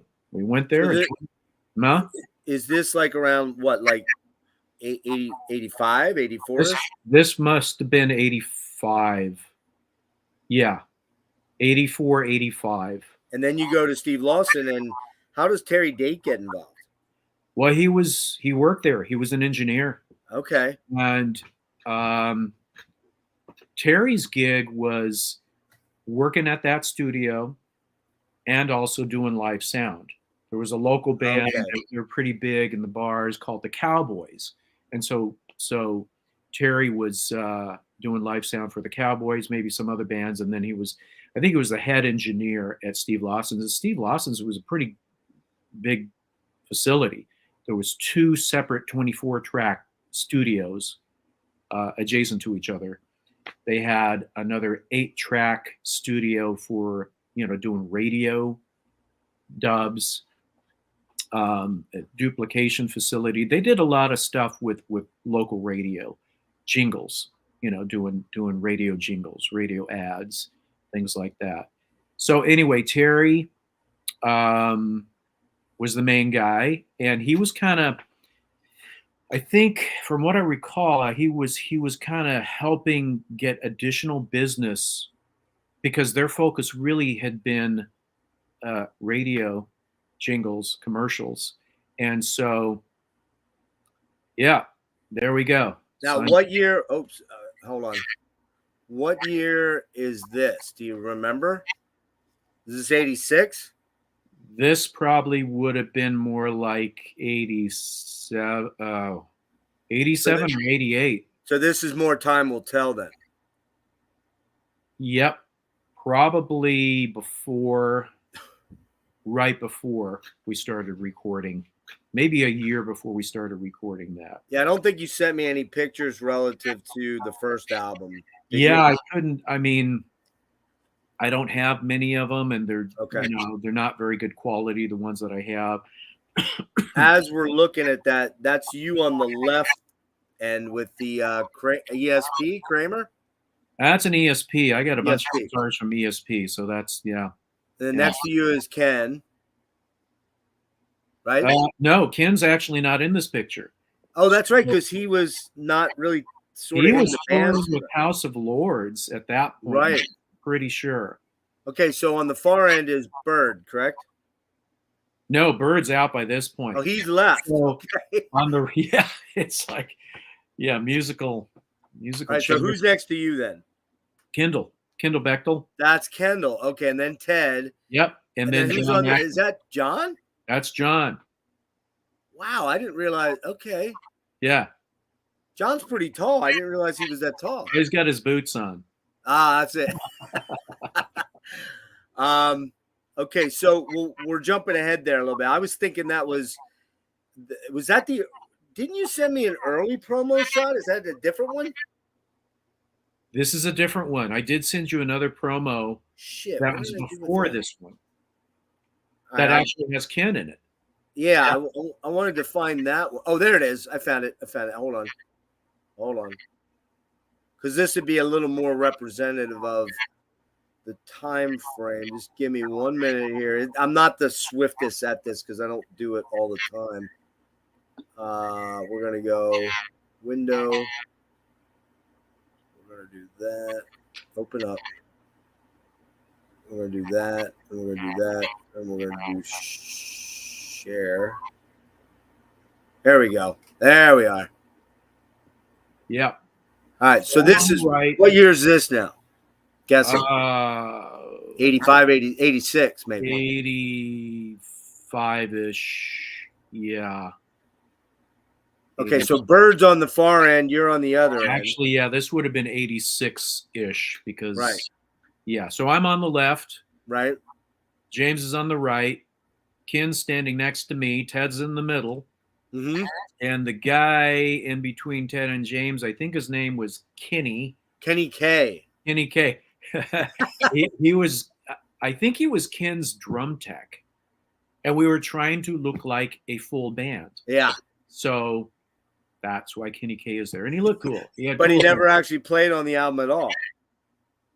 I don't know if Kenny K played anything at all. Yeah, I maybe he played drums because he was a drum tech. I don't know. But he didn't play any bass, allegedly. No. Have you ever heard from? Have you guys ever heard from him? Does Ken still know him? Or I don't Okay. know. I should ask him. It's I just don't kind know. of funny. Like it's like, hey, dude, congratulations. You were in the promo pic, but you didn't actually do anything.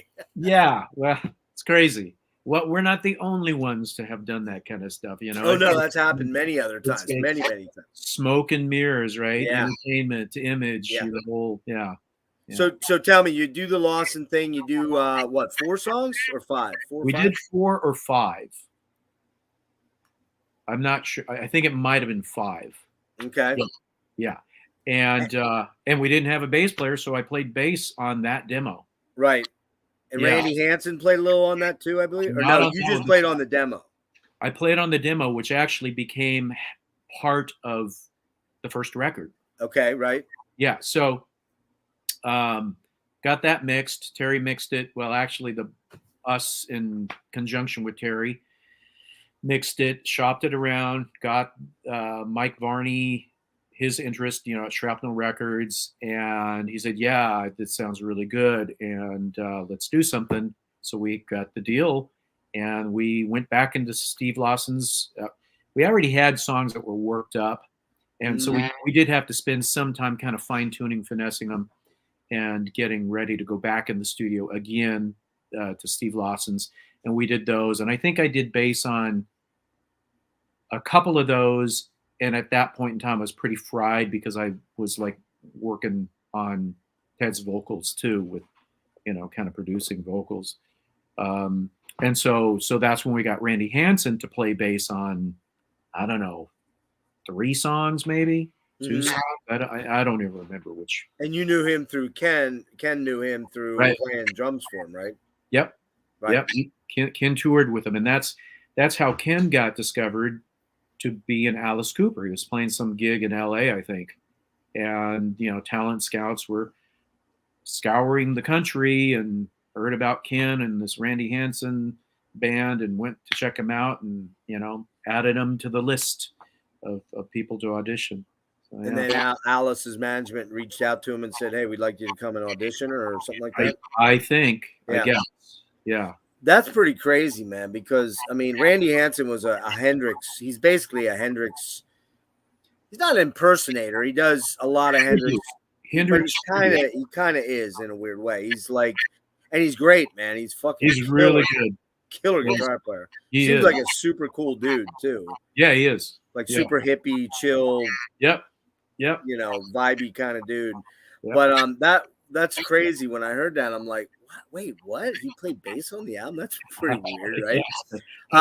Yeah. So you guys do that. Varney wants you to throw a few more extra tracks on. You put those together. You put the album out on Shrapnel. And that becomes this. That becomes that. Yeah, let me blow you up here a minute. And man, dude, I love that cover. I know you guys didn't like it. You already told that story.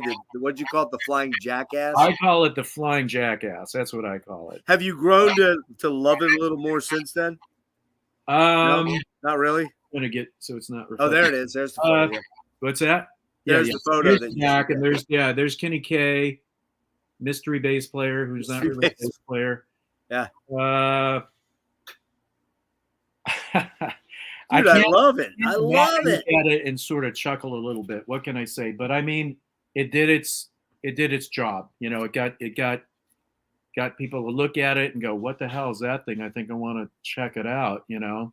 I also think the font of the logo is killer too. It's so regal and you know, this is back in the day.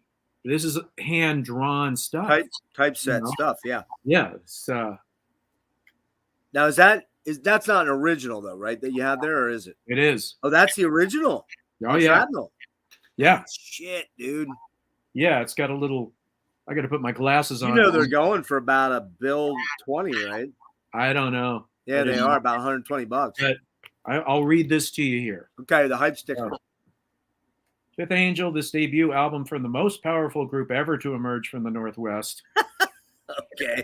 Features stunning solos from guitar master James Bird, intense singing from vocal prodigy Ted Pilot, and the unleashed fury of the double bass demon drummer Kenny Merry. This is one album you must own, be among the first to discover Fifth Angel. That's great promo, man. It's great promo. Now, the one thing that stands out to me right there, and this might be a little sticky, but I'm going to ask it because I do that kind of thing. You're not mentioned in there. Ken's mentioned, James Bird is mentioned, Ted's mentioned. Did that? You seem like a pretty chill dude, but were you like, hey, where the about me? I don't even remember back. I can tell you it doesn't bother me now, but I don't really remember if it really bothered me back then. It's like, okay, what the fuck, you know, whatever, you know. You were just forging ahead, right? I was excited. I mean, we were all super excited about the adventure that kept unfolding in front of us. More and more of this adventure and getting further into this amazing, cool thing that was happening. What are your parents saying? Go back to school and get a job. Of course. Stop this rock and roll nonsense and get a real life. I think my dad would probably would have been saying more of that. My mom would have been thinking, yeah, maybe, but look at what's going on and, you know, give it a shot. Yeah. Type of thing. But yeah, I mean, I think any parent would be concerned. It's funny. Last night, my wife and I, we got together with some friends whose son plays in a band. We're out to watch the band. And you know, I'm just kind of thinking about what my parents were thinking of me, you know, when I was that age. Yeah. And concern. It's like, yeah, that'd be great if you can do something, but the odds of being able to make a living in music are pretty slim. They were slim back then. They're even more slim. Well, I was going to say they're way slimmer now. Way slimmer. You can put your music out there, but to actually become a rock star is almost impossible at this point. Back in the day when we were doing it, you could actually make money off albums. I made some money off it. Yeah. And that doesn't exist anymore. I mean, technology took over, and you can get music for free. And that's the new normal now. Now, do So, you guys? I never looked because I don't do it, but I imagine, do you have your stuff up on streaming platforms like Spotify? yeah, Do you get like these weird checks for like 34 cents a yeah, month? Or, not even that. That's a good month if it's 34 cents a month. I mean, it's funny, but it's Right? not It's funny, right? ridiculous. It's a joke. And It is. here's the thing about writing, recording, and releasing a record, CD, whatever. And this is I had a conversation. This was with Terry Date a handful of years ago. I haven't talked to him in, probably since then, but we're talking about the music industry and how fucked up it is, Yeah. especially compared to what it used to be. And it was screwed up back then, but Yeah, exactly. now it's because of technology and getting music for free. So, so the main point of this conversation that we're having, and this is something that he brought up, was that writing music, recording music, releasing a CD or a record is basically promotional material to try and sell tickets For a live show. and to sell merchandise. Yeah. T-shirts, hats, whatever merch, Yeah. band likeness, Branding. logo, Branding. branding, and then live performance ticket sales. As far as money from record sales, CD sales, streaming, forget it. Negligible. Forget it. Maybe if you're I don't know, a Taylor Swift type. Yeah, you're Metallica, Taylor Swift. Metallica. What's the dude's name with the tattoos all over his face? I don't know. Don't know. I forget his name. But anyways, yeah. I mean, it's for you guys, and even bands such as even fairly big bands like Metallica, or not Metallica, Megadeth. Megadeth is not playing giant stadiums to 100,000 people like Metallica, right? They're playing on package bills with Lamb of God and all these other bands, and they're all making money as a package, right. but they're not. I mean, don't get me wrong. Dave's done pretty well in his life, Dave Mustaine, but he's not making the 70s bands. You could really, like you said, use 70s and maybe even the early 80s, the mid 80s. You could make money on record sales. And it was a medium to get out there and play shows, which you guys didn't really do, which is very odd. It's very strange. Yeah. But you at least, but the other thing too is a lot of people, I don't think they understand, is back in those days, record companies would sign you these mega deals and develop you allegedly if they felt there was a reason to develop you. But they would dump a lot of money in that you all were recoupable. They were going to pull all that money back somewhere. People don't understand that. It's like you have to pay them back. The record companies they did a lot of different things, and part of it was acting like a bank. You get a loan, and you have to pay back that loan. It's recoupable expenses. And, okay, so you may get some big sales, but you may owe some pretty serious money. Yeah. Yeah. So it was a tough game back then. And it's even tougher now, like we were saying. Yeah. So you guys you dropped the debut album. Do you ever remember seeing any like numbers that made any sense to you that were like, oh, okay, we sold 30,000, or we sold 15,000, or we sold 100,000, or whatever? Yeah. It's hard to remember some specifics, but it's another sort of Terry Date story. Yeah. Because Terry, at this point in time, by the time we got signed by Epic, Terry was well on his way, as becoming a name producer. And I remember him telling me that he was at, it might have been the Epic offices in New York, talking about some project, that some band he was going to produce. I don't know what band. And the subject of Fifth Angel came up, and he relayed to us what he had heard was, yeah, the record company seems to be pretty happy. You've sold 100,000 units so far, or something like that. Wow. Well, that's great. Now, I don't remember if that was the re-release of the first record or if it was for Time Will Tell. I don't know. Okay. Yeah. Or it could have been both, really. It was one specific record. Oh, I remember okay. that. That's pretty good numbers. I'm actually absolutely kind of surprised by that a little. Don't take it offensively. I heard that number. I remember hearing 100,000 and was like, wow. Hey, nice, cool. Now I don't know if that was 100,000 worldwide or 100,000 just in the U.S. I don't remember that. I don't know. Well, you would think. I mean, you guys to a large extent were always kind of a little bigger overseas than you were here. Yeah, so maybe that was overall. Yeah. So real quick here, and I know we talked about maybe wrapping around 1 hour. I knew it wasn't going to happen. How are you sitting? Where you want to? Where you want to try? Right. I think we can go for a little bit longer. Yeah. Okay. Because we're honing in on it because we kind of talked about the later stuff. I do want to talk a little bit about the new album, but I kind of wanted to get this stuff in and out, and then get through. And we want to talk a little gear. So when you get to being bought out. Shrapnel gets bought out. Yep. Epic sees you guys, Sony Epic. They see you guys. They see you made a bit of a ripple, and they go to Mike Varney and say, "We want that band. What's it going to cost to get the rights to them?"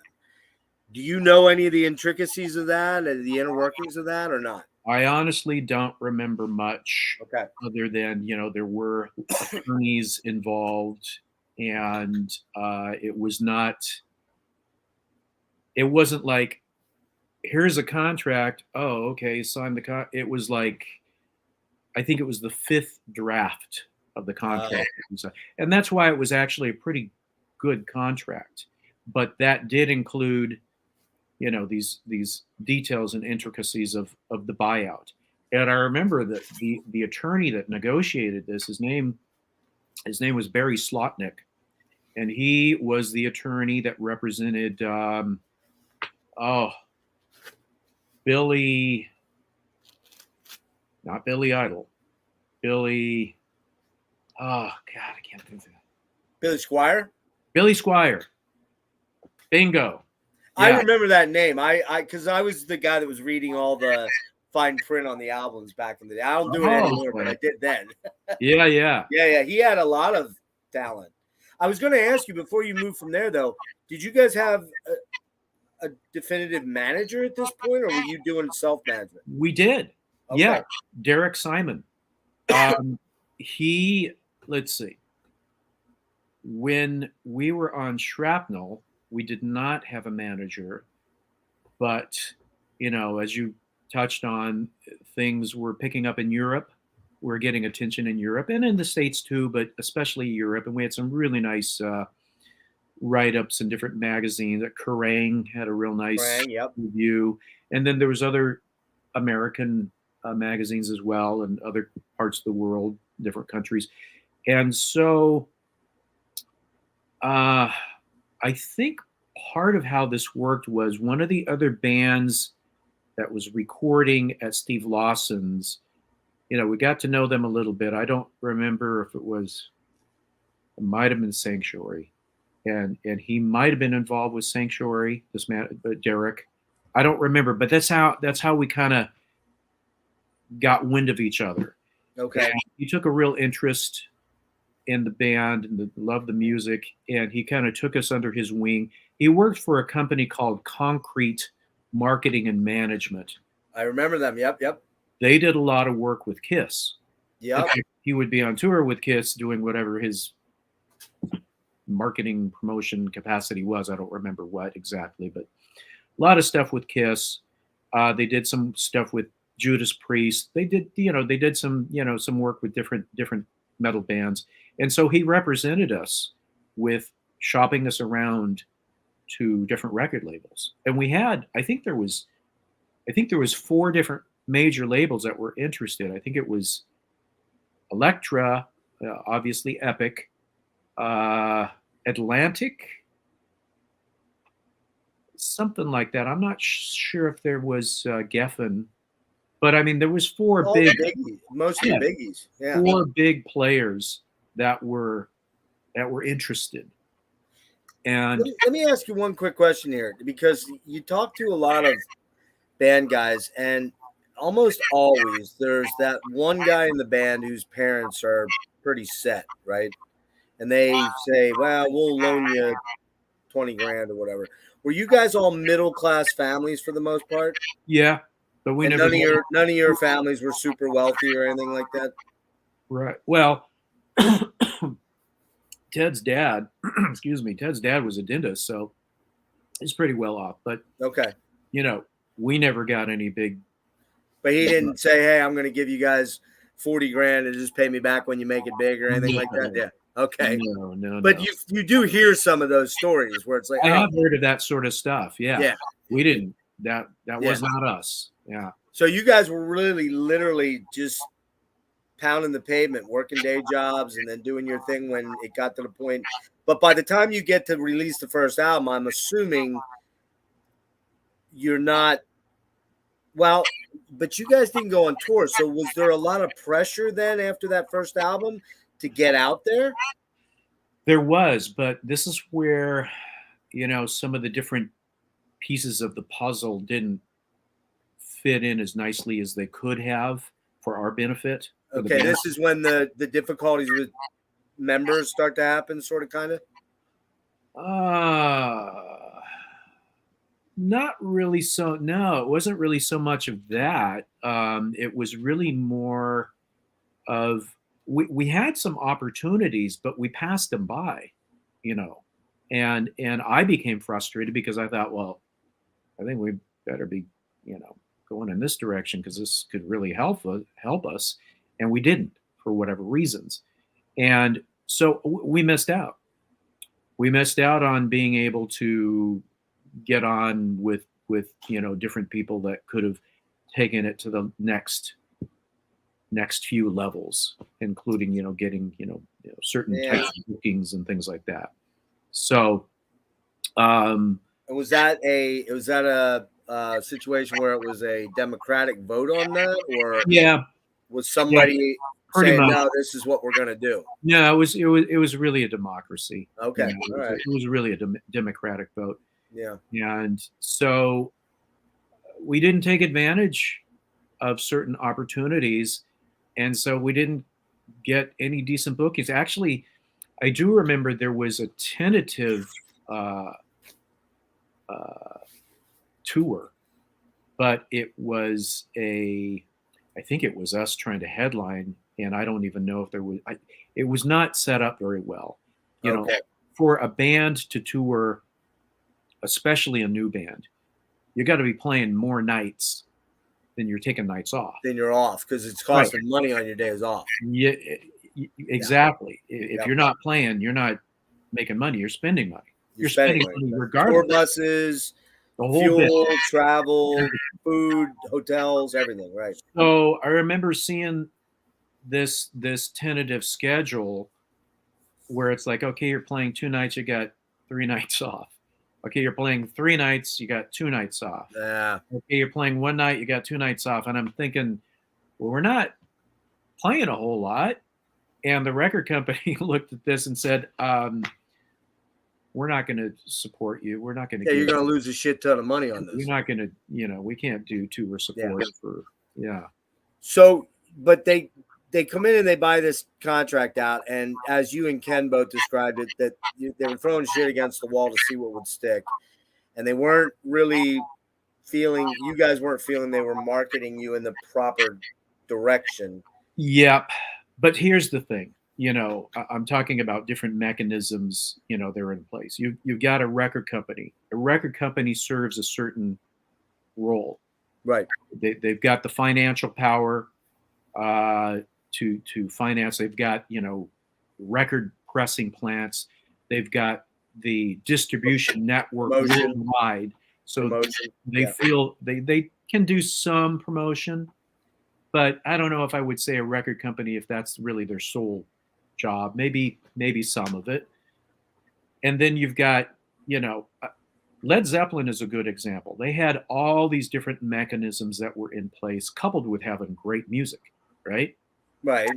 They had a marketing and promotion person who had experience. They had a manager who was They had Peter Grant, who was a bulldog, right? Bulldog.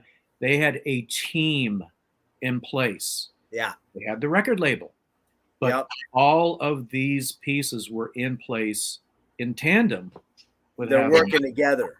Yep, they all work together in addition to having great music.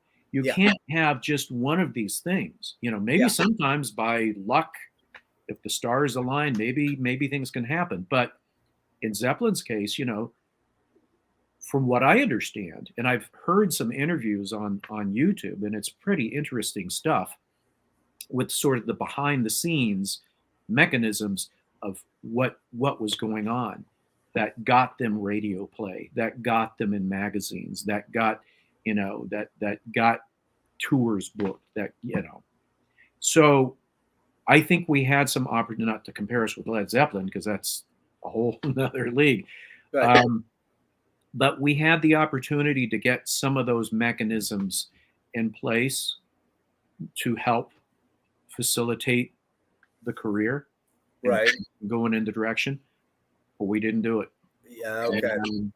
Not everybody was working in tandem. Right. Yeah. Can you just speak to briefly the James Byrd situation in terms of why then he left? Well, that predates the things that I was just talking about as far as those mechanisms. Right. That was after James, but that's right, because you brought Kendall Bechtel in for the second album, right? Right. So with James, I think he wasn't. I think he got frustrated with certain things. I don't know. I don't really understand. I think you know, I have my perception of right, situation, and I can, you know, he would get frustrated, and I'm not. I mean, you'd have to ask him what it was exactly. Yeah. I'm not asking you to shit on anybody or whatever. It's not. I was curious. Like, did he just walk in one day and say, "I'm done. I'm out of here. See you guys"? Basically, yeah. I would say that things kind of it built up to that. He wasn't fired, put it that way. Yeah. Did he want to tour? I don't know. I'm not sure. I guess he would have wanted to do that, but this was, because it sounds like to me you wanted to tour. We all did. Yeah. Well, James, I can't really speak for him, but yeah, we wanted to get out there and we wanted to do what we needed to do to get, you know, to get things to the next level. Right. And of course, touring is a part of that. Big part of it. Sure. So you get in with Epic, they kind of half-assedly sort of back this album, and they don't really push it the way that you guys perceived it should have been. And if we had those other pieces in place, and those they would have filled that void. And and then it just kind of was it just one of those deals where you guys all call each other up and go, dude, this ain't happening? I mean, do you remember those? No. Do you remember those lead ups and what ended up like? I became frustrated. Okay, you know, I became frustrated with things because things weren't happening, and you know, the label was starting to pull back. You know, the tour support, understandably, and I was frustrated that, well, things could have been going in a different direction had we, you know, taken advantage of the opportunities that we had. Right. And I basically, you know, did a timeout. It's like, hey man, I gotta, you know, I'm not so sure about stuff. And it wasn't long after that the band got dropped. Oh, so, they did get dropped. Oh yeah. Phone call. Okay. All right. I didn't know that.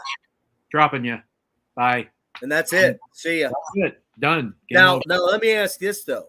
When a band drops you like that, do they absolve you of all that debt?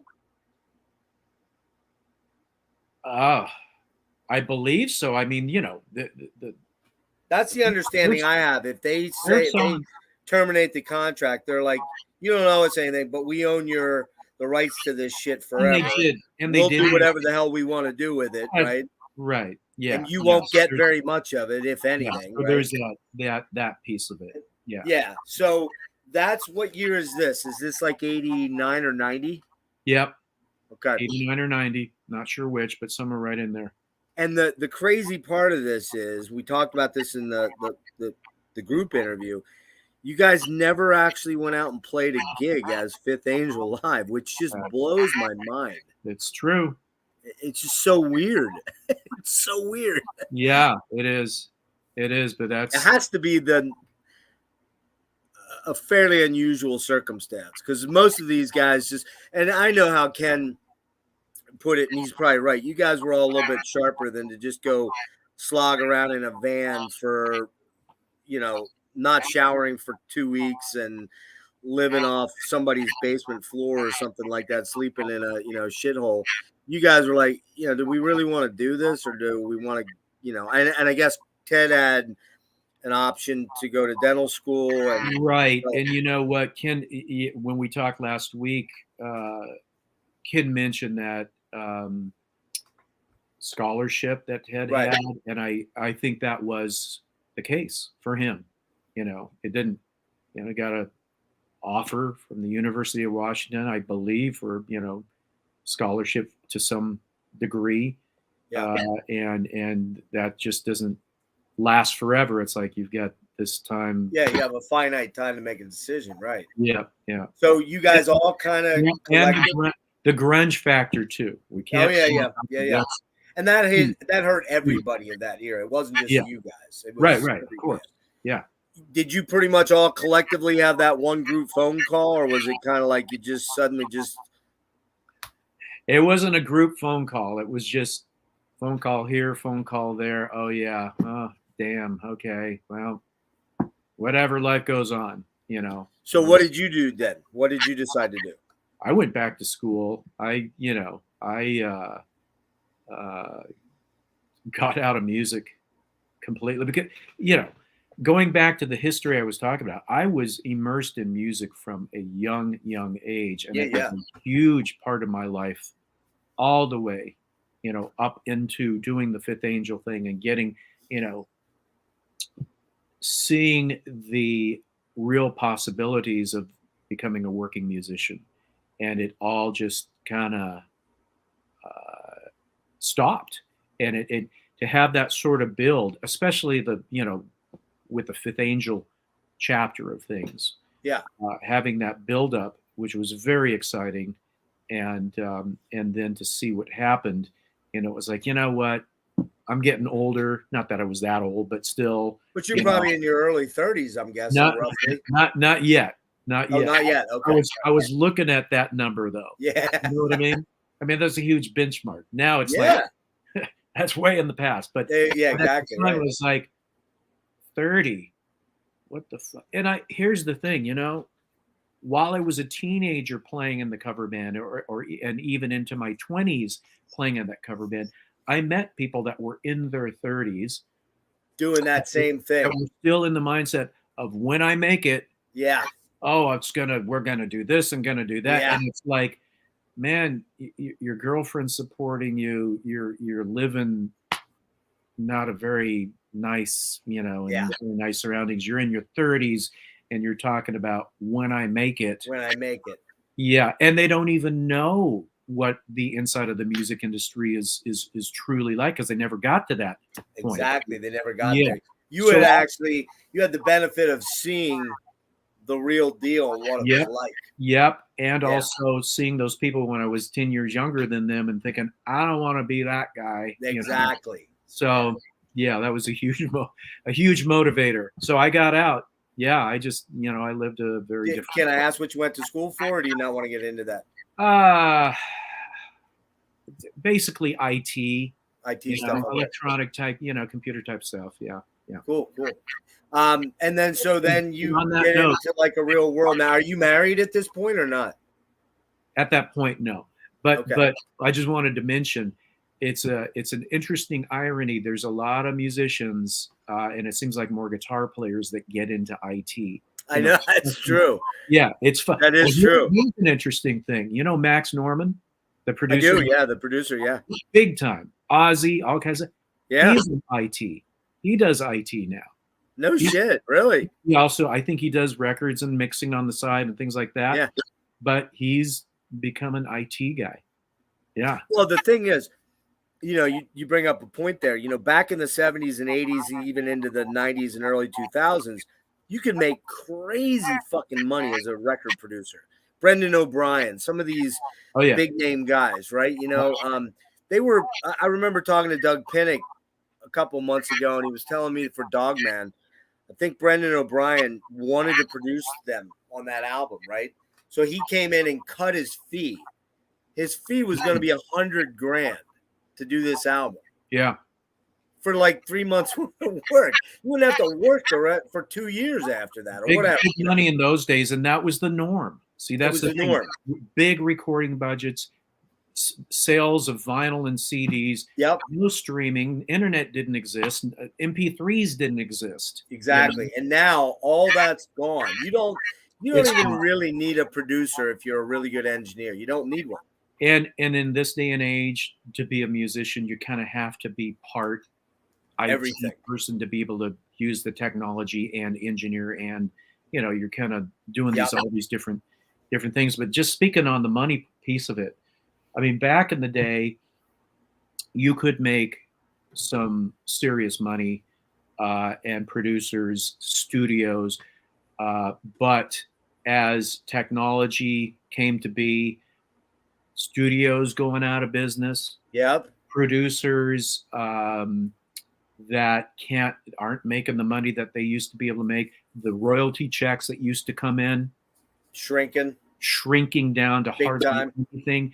And the scary part of this is, if that's what you did and you didn't have any other means of income, and you're not predicting, and who could have predicted what would happen with the internet and streaming and MP3s and free music, basically, you get locked. You paint yourself into a corner over the decades, and then maybe a person's in their 60s and they're like, I used to make huge amounts of money as a record producer. What am I gonna do? Yeah. Should have saved my money. I should have. That's a scary place to be in life, I think. Yep. I'm not saying that's the way it is for all, you know, I imagine some people it is, where they are in a position. Let's take a couple quick looks at some of the pics that you sent regarding the era, pre-production, production of. Give me 1 sec here. Gotta find the. Okay, so this is.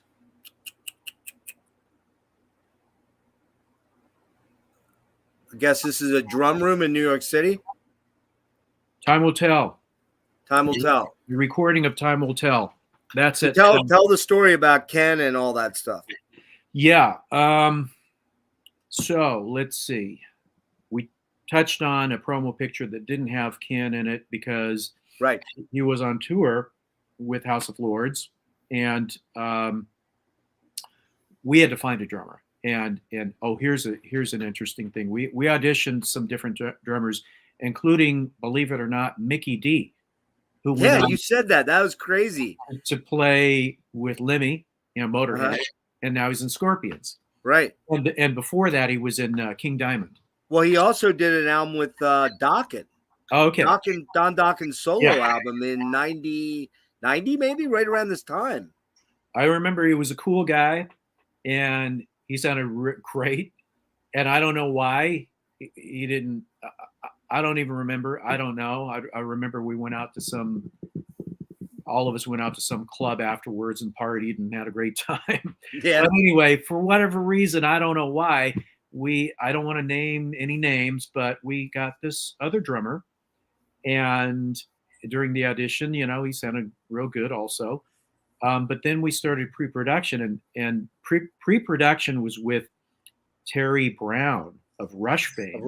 This was like, oh man, we were all huge Rush fans, and to be working with Terry Brown was like, oh my God, tell us about Alex, and tell us about Getty, and tell us about, tell us about, you know, we want to know. How'd you get that sound on La Via Strangiato? It was so cool. But okay, so we're in pre-production with Terry, going through the songs, and with this drummer, and we're starting to notice that, hey, this isn't sounding. It's not sounding quite right. What's going on? We were getting concerned, and this is before we flew from Seattle to New York to start the recording. We started getting concerned, like, okay, you're not in New York yet. We're not there yet. We're pre-production in Seattle. Then it's time to, ship the equipment and all this and head out to Manhattan. And we get there and we get everything set up, get the drums set up, not those drums, but a different drum set. Right. And I'm starting to track, and it's like, this isn't happening. The drums aren't happening. What are we going to do? Oh my God, this is, freaking out. Like, this is not working. Was it that he just couldn't cut it? I think it was nervousness, maybe. Okay. I think that's the only thing I can figure. Maybe it was just big time, I got you. Over the top nervousness. Yeah. And so we're like, holy shit, man, we're fucked. What are we gonna do? We're in New York and we're ready to record, and we're fucked. So Ken to the rescue.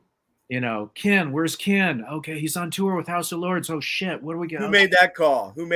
All of us. It was just sort of like, oh, okay. We gotta call Ken now. We gotta call Ken, And so Derek the manager was able to, contact, I don't know who was managing House of Lords, but they were wrapping up the European leg of this world tour. And I think they had just done some UK shows. And so Ken, just by chance, very strange how this stuff works sometimes, by chance, by happenstance, he was going to be in New York. Wow. And while you were there. He wasn't there yet. So we had to but you guys are there and he was We were coming. there. Wow. We were there. We had to wait 3 days or something, I don't know, until his flight arrived. Right. And he'd be camped out in New York because they're waiting for the equipment. I Sure. guess it was on a ship across the Atlantic. Okay. So here's Ken. It's like, awesome. Ken's here. Ken to the rescue. Wait a minute. We need a drum kit. Ken's drums aren't going to be here for 2 weeks or something. So I mentioned earlier that Derek and Concrete Management did work with KISS. So we got Eric Carr's drum set. And that's Eric Carr's drum set right there? Eric Carr's drum set. No way. That's so cool. Yeah, it is. So there it is. And I think there might be another picture where you can see Ken. That's this is the board? That's the control room. That's Terry Brown. That's Terry Brown right there on the right, right? Yeah. On the right. Wow. And that's John on the left. Wow. And are you guys in a church or what the hell is that? It used to be a church. Yeah. And they converted it into a recording studio. I don't know when. Decades. And what studio was that again? What? What studio was that again? I think it was Media Sound. Media Sound. Okay. And it's got this amazing Neve console. Just this sweet sounding Neve console. Oh, that's a Neve. Okay. Wow. Yeah, to record the drums, and the drums were that picture of the drums is in where Is that John sitting next to him? John's sitting next to him there. Okay. Wow. We did forget one thing here though. There's the Neve right there, right? Yeah. And the monitors up here. Big what are they? Big Mackies probably. I don't remember, but they had NS10s for the near fields, a common one. Okay, so one thing we did not mention was we did not talk about Kendall. Yeah. How did you guys how did he come to be in the band? Well, Derek had been sending us tapes of different guitar players from different areas of the country. And I remember one of them actually had played on the Cinderella record. He did a lot of the leads on that big Cinderella record. Okay. And LeBar? No, I don't know if I don't even know if he's credited, actually. Oh, okay. Yeah. One of those deals. Yeah. And so anyway, so we're listening, to different tapes and different styles of playing and having phone conversations with different guys. And we knew of Kendall anyway. I mean, he was local here. And I don't remember exactly how all the dots connected with that, but one way or another, we, Kendall and us, we got connected, and it was like, man, this is great. And he's local. Done, Oh, so he was a Seattle guy. Yeah. Right. Okay. Right. Exactly. And looking at this picture, that's Ted on the far right next to you, right? No, Kendall's on the far left. Oh, that's him on the far left next to you. No, well, Kendall's on the left. Next to him is John. There's me. It's sort of in this, next to John. And then on the right is Ted. Oh, Ted's on the right then. Okay. Yeah. And Kendall looks really young. He was younger than you guys, right? Yeah. That was down in that was LA where we had that picture. That actually was we were down there for a photo shoot. That's right. Not this photo, but for the album cover photo. Oh, for the photo shoot of the Time Will Tell album. Time Will Tell. Not this, but I mean, it's, well, you know what? I've got that right here. So. Oh, yeah. Sorry. There we go. So the photo. And that's an original there? Yes, it is. So the photo shoot was for this picture. And while we were down there, we did some interviews and you're just a 4-piece here, it should be mentioned, because Ken's not officially in the band. Right. Yeah. Let's see the front of it real quick. Yeah. Now, what's your thoughts on that? This artwork? Yeah. I thought it was cool. I thought it was, kind of, dark and mysterious, and it's like, what the hell is this thing? Now, did the record company contract that, or they did that? Okay. Yeah. All right. Let's do a couple more shots here quick, and then we'll get on to guitar stuff. Yeah, just to let you know, it's after 4 my time now. It's right. Yeah, we'll wrap up here shortly. I just wanted to see if we could. Okay, there we go. So there's another. Ironically, we let off talking about the Fifth Dimension. Fifth Dimension, right? Yeah, that is weird. An irony. That's just what they, called that article. And again, so now that's the 4 of you guys. Yep. And trying to get to the. Okay, there's Ken. Right. Yeah. Playing Eric Carr's drum set. Saving our ass. Yep. And then here you guys are. Now this is early. Is that earlier or same session? This is when we got here's what we did in Manhattan. We just recorded drum tracks that was specific to that studio because of the Neve console and the large, I guess, chapel or whatever area you call of that big old church. Okay. Because the ambient sound for drums. So It was specific for drums. I don't even think we recorded bass. We had scratch tracks of bass and guitar, but they weren't keepers. That was just, for the drummer to have reference. Right. So this picture is basically after we would completed the drum tracks, and we were headed to the next studio, which was in Connecticut. We had a limousine there, and we rode in the car from Manhattan up to Connecticut. And Terry Brown is in the red coat on the left, and then the rest of us standing. So that's you next to Terry, then Ted? Yep. And then Kendall? Kendall's on the right. The far end. Yep. So it's from left to right. It's Terry, me, Ted, John, and Kendall. Okay. Wow, man. Because Kendall's got some big ass hair there. Yeah. It all poofed out that day. Yeah. Did you go to Carriage House? Exactly. Which is where Fates Warning. Oh yeah. Does a lot of their albums. There, you know what? There's been some a number of metal albums recorded there. It's a great facility. Yeah, cool studio. And it's a live-in facility. It's like what we had talked about. There's my Marshall JCM 800. That's what I used on the Time Will Tell record. At least that's the back of it. The back of it. Here's the front. There, your JCM 800. I wish I had that still. I shouldn't have sold it, but that's the one you sold. Yeah, I'm bummed What out. year JCM is it? Do you remember? I actually bought it from Manny's Music when we were there to record Time Will Tell in New York. Do you remember what year ahead it is? It must have been an 87 or an 88. Okay. I'm guessing. Oh, so it was brand new. Oh, yeah.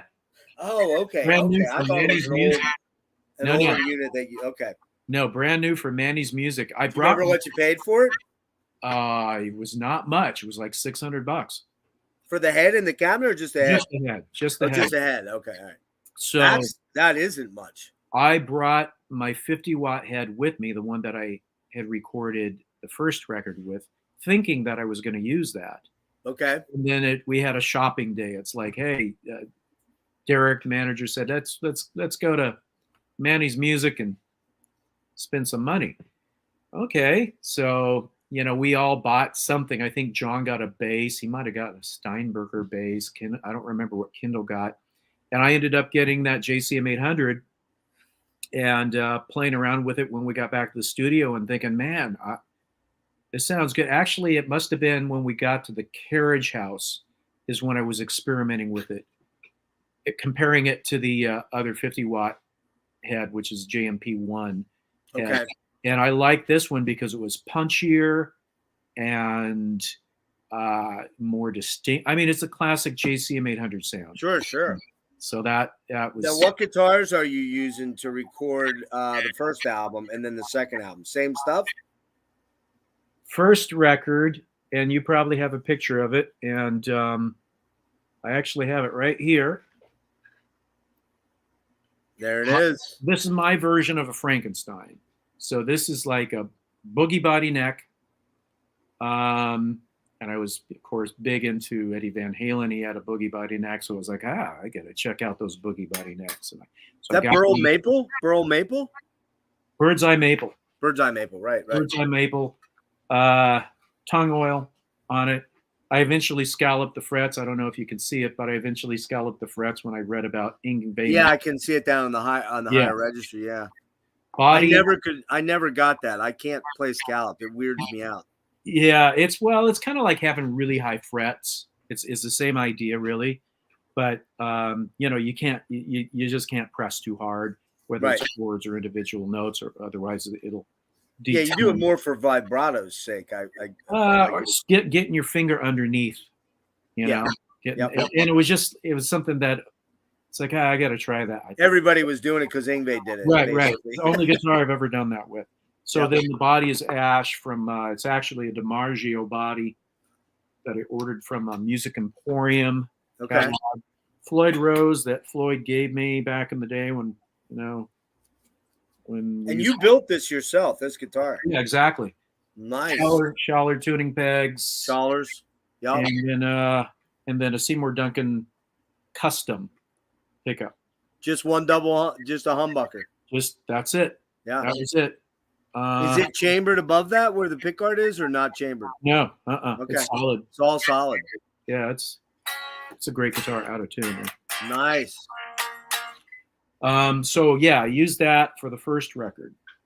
And then for the second record, well, after the first record came out and was re-released on Epic, we started getting some, I guess, notoriety, I guess you could say, and I got, different guitars from different manufacturers. And Kramer gave me this one. And I believe it's a Beretta.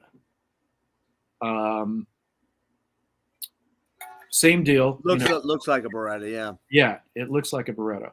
Yep. And single pickup, same one, the Seymour Duncan custom, which my understanding is the customs that you would get back in the 80s are different somehow than the ones today. I don't know. Okay, I'm not really up on that. Yeah.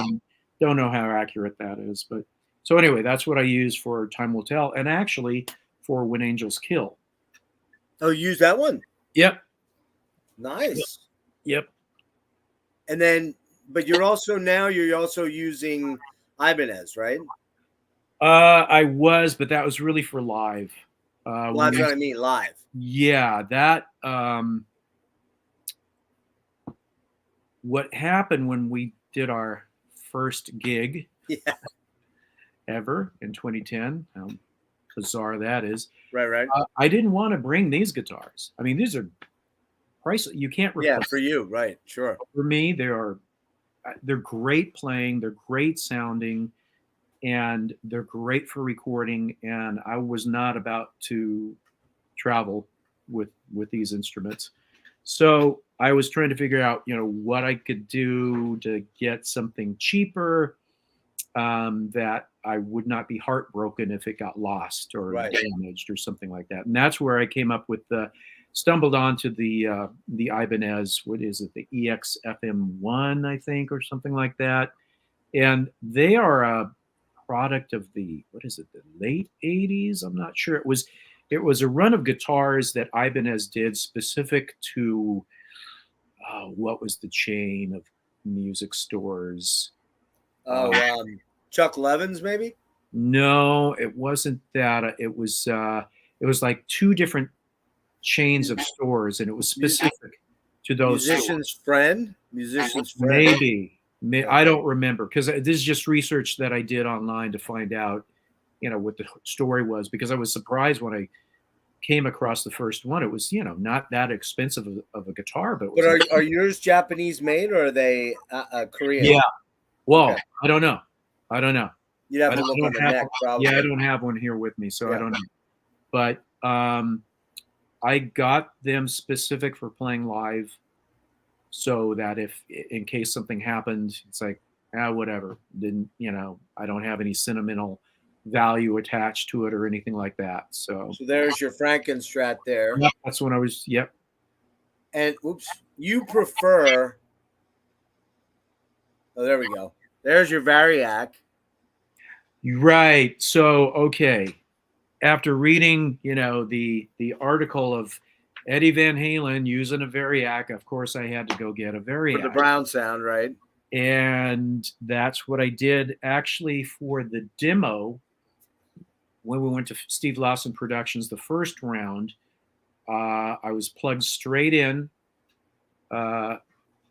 This guitar was plugged straight into that amp, and the Variac was turned up to 140 volts.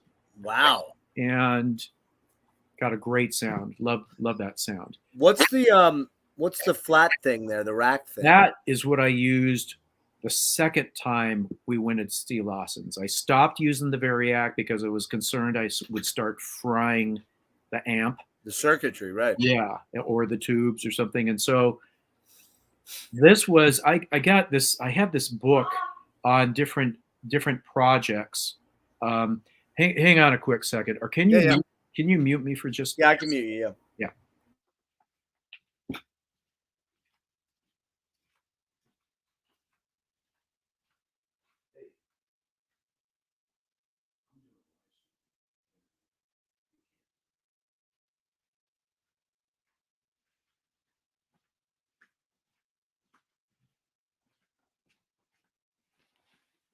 Okay. All right. We'll get you out of here in like 10 minutes, I promise. So that device, I have this book on electronics projects it was electronics projects specific to instruments that I picked up somewhere. And they had this design for this guitar signal booster, basically. And I was dabbling, experimenting around, because I always had an interest in, electronic type stuff, techie stuff. And I built one of these, and it didn't sound very good, right?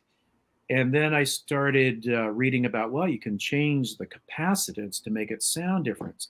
So I started, soldering in different capacitors and basically tuning it, and it sounded pretty damn good.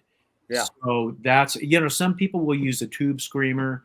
Some people use a blues driver. Some people will modify their Marshall or using active pickups, that sort of thing. They all kind of do more or less the same thing in terms of boosting the signal. Maybe coloring the signal a little bit. So that's what this thing does. That's what I used for the second round at Steve Lawson's when we went to record the rest of the songs for album number 1. Okay. So what about your signal chain as far as like, what do you like on the first or second album? Are you doing anything on the floor at all? Are you doing rack stuff? Are you doing any kind of like, delay, reverb, chorus, any of that kind of stuff? Nope, nothing. So it's basically guitar, boost the signal before it hits the amp, and there it is. One thing I will say is that for both records, I was using Telefunken tubes, and I still have those. Those are, these are the original, Telefunkens that were left over from World War II. Wow. German-made tubes. James Bird is the one that told me about them, decades ago. He's like, hey, yeah, if you can find any Telefunken tubes, this is the shit. Yeah, this is the shit. And I found it. But you're very dry. You don't run very wet. You don't run a lot of processing. Zero processing. None. That's crazy, dude. You realize you're like the only guitar player I've ever talked to that said that. Like, I like just hearing it the way it is. I never used any. Well, I had an MXR Phase 90, back in the day, and I had a flanger, back in the cover band days. But you're talking about foot pedals, right? Foot pedals. When you're playing live now, are you doing for your live gigs? Are you doing backline, or are you doing Kemper, or what are you doing? Kemper. Oh, you are using a Kemper. Okay. Kemper. Do you build any effects into that? Yeah, delay. Okay. Just delay. Okay. Yeah. I was really hesitant to get into that world. Yeah, I know. I'm old school too. You're old school, yep. Like but a friend of mine had left. He'd loaned me it was an Axe Effects device, not the expensive rack. It was a fractal. It was the fractal, yeah. So I guess Axe. Oh shoot, I can't remember. Anyway, he had a floor, an AX7, I think is what it was. He had an AX7. Okay. So I experimented with that. It's like, okay, that's interesting. I don't know. But it got me thinking about, well, maybe there's some other device that, that could work. And I went on YouTube and went on the internet, and I came across something with this Kemper thing where it would actually clone your rig, and you could get your sound in the Kemper. And impulse response. You get an impulse response. Yeah. That's what got my attention is, okay, I've got, several different Marshall rigs. I can use this device to clone, my favorite sounding rig and just take that thing with me, to Europe. And so that's what I did, basically. Is that, when you're playing live, trying to remember now, I just blanked out for a second there. Who's the other guitar player? Ethan. Yeah, sorry. I totally blanked on it. Sorry, Ethan. I didn't mean to do that. Is he playing Kemper as well? No, he uses a different device called a ESP Theta. And it is a floor device with different controls on it that goes direct, like the Kemper goes direct. And then what I have is a powered Kemper. So I can also have the 4x12 speakers behind me because that. Oh, okay. So you are actually going through a cab though. I go through a stack. Okay. Yeah, because I like feeling it. You like feeling the air. I like feeling it, and then the output of the Kemper goes to front of house and goes to the monitor system. What kind of? Well, I guess if you're over there and you're renting backline, I guess you don't really have an easy way of saying, but do you have a particular type of speaker you like? I like Celestion Vintage 30s. Vintage 30s, okay. Yeah, I like Vintage 30s. They sound good. But with the Kemper, I should say, man, this Kemper, it doesn't act like a tube amp as far as trying to tweak the tone. and I just started experimenting with a graphic EQ. The Kemper comes with all these different effects in it, including EQs other than the bass treble presence knob. Yeah, Bass. you have to be like a NASA. You have to be like a NASA fucking scientist to figure out how to do that It's shit. crazy It's shit. insane. It doesn't react the same as a Marshall head, and you have to realize that. I didn't realize that going in. I thought it would be like clone it, tweak it, it'll act just like my amp. No, No, you no. can capture the essence of the sound. And I actually did 12 clone or profiles. I call them profile. I did 12 different profiles with Wow. tweaking this, tweaking that, different cable length, all this shit. And then I listened back to each one and was like, okay, that's the one I'm going to use Okay. that one. But the thing is, this is before I started using a graphic EQ. I just started experimenting with the graphic EQ when we came back from the gig earlier this year. Keep it Oh, true. really? So I wish I would have done this years ago, but I don't even know if it was available because there's different things available with different software releases. That's the thing about this. It's like you get, it's not like a tube amp. You got to get these different software updates, and okay, this software update has this feature and that. Yeah, it's almost overwhelming. It's overwhelming. Yeah. Especially for an old school guy like me. Yeah. So anyway, I started experimenting with the graphic EQ actually just like a month or two ago, and that has made all the difference. I mean, it's the way to do it. Anybody that's got a Kemper, use the graphic EQ after the amp. What do they call it? It's like the amp modeling section or whatever. Do it after that. So it's like Okay. the last things in the Kemper that's adjusting the sound. The last thing, I guess you could do it before delay, but you want to do it after the actual amp modeling thing that it does. But when you're on stage, you literally don't have any foot pedals. You're not. I've got the Kemper has a foot controller. Oh, it does. Yeah, you can have it with or without. I like having it with so that I hit a button, it's dry. I hit another button, it's got a certain amount of delay. I hit another button, it's got tons of delay. Or plus a tuner. You hit another button and you get looks like a strobe tuner on that foot pedal. Or you can walk back to the main unit and look at that same tuner. So it's a cool device. It's just you have to get your head wrapped around it. It's not straightforward like no. It's not for old school guys like us, old dudes like us that plugged in. We had a couple foot controllers, if that, or we just plugged in the amp and tweaked it.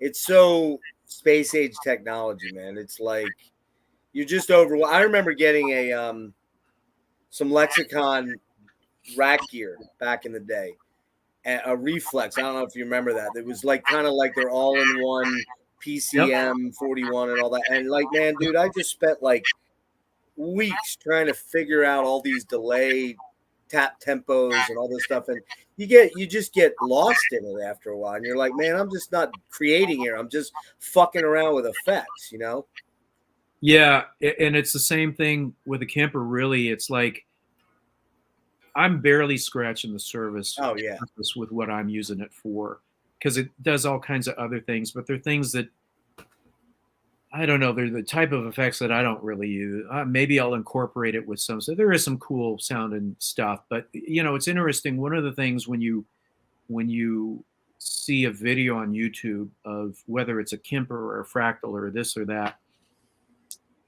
it seems like most of them you're hearing all these effects. You're not just hearing the raw tone. And my main thing is the raw tone. Okay. The effects are like some delay. Okay, that's secondary. So it's like what you're hearing, and it's usually just the guitar. You're not hearing it, in context with a full mix. With the band, right. So it's like, okay, yeah, that sounds cool what you're doing, but that's just effects with, stuff gets buried when it's in a full mix, I was going to say, when you're playing live and you've got drums, the volume of the drums on the stage, and you're trying to integrate all those different dynamics, it can get, you get lost in the weeds, I think. And this is why I use delay sparingly, because when, especially a live setting, you want to have distinction. You want to be able to try and let the sound guy be able to do the mix so that the guitar is distinct, and that's where this graphic EQ comes in that I wish I would have been using before. I mean, I think live mixes that we've done are fine. You know, my guitar is okay, but it could have been better for sure.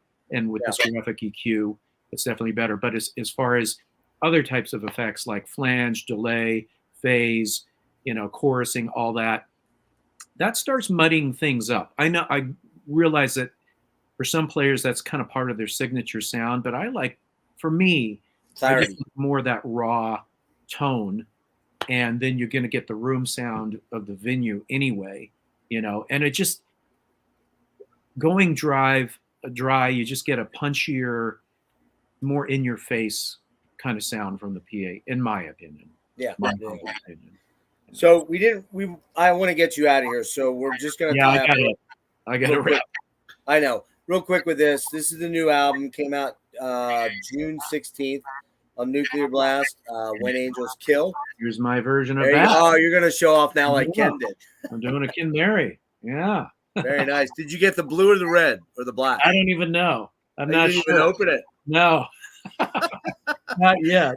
I've been listening. Yeah, as I said when we all talked a couple weeks ago, about 10 days ago, this is a really, really killer album. I think it's doing really well review-wise out there, it seems to be. Yeah. At least all that I'm hearing and seeing, and everybody that I've turned on to are like, dude, this album rips. Anything you want to say about this? Kemper. That's the Kemper on that. That's all Kemper? It's my Kemper. It is Steve Conley's Kemper.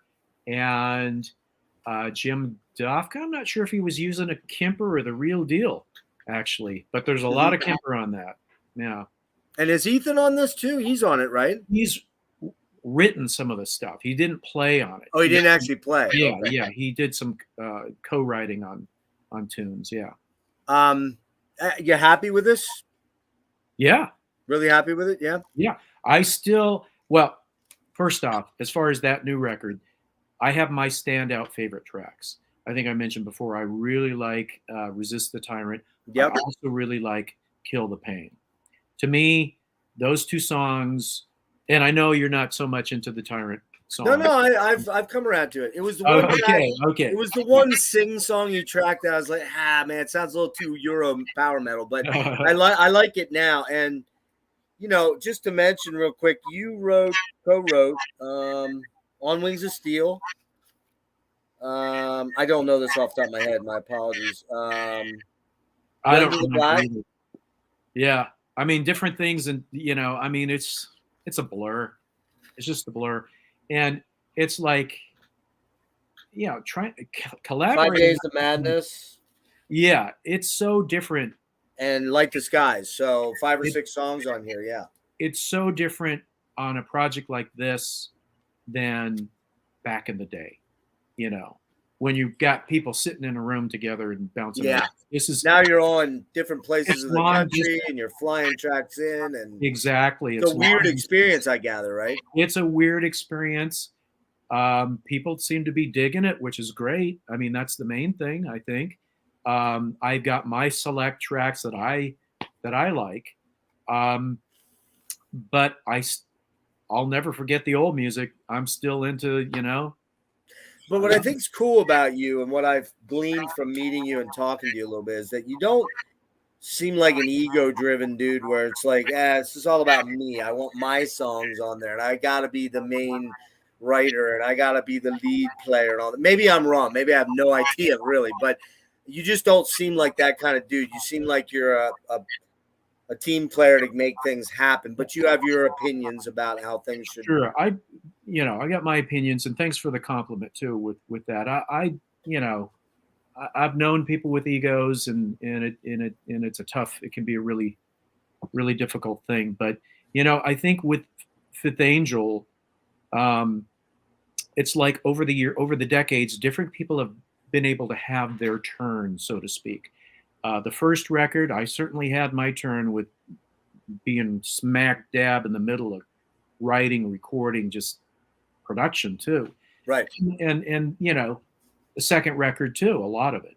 I had my turn. You know, different people want to do their thing. It's a different time now. I'm more, I'd say my natural tendency is more of the sort of old school vibe than the modern vibe. So Right. if you're doing something that's kind of modern, I need help, you know. You got to step back a little bit and go, all right. Yeah. You know, because Ken seems like he's the more modern dude where he's really kept in tune with what's happening technologically. Ken and Sean are more in tune with this modern vibe than I am.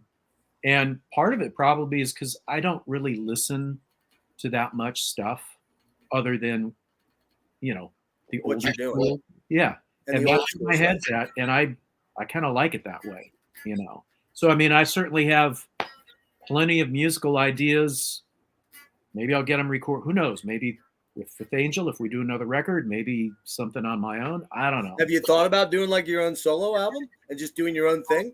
I've had fleeting thoughts, you know, maybe if I can get myself motivated enough, yeah, maybe I'll get some together. I mean, I tell you though, one of the key factors is you got to have a killer vocalist. I mean, that you got to have the right voice, and that's a hard thing to find.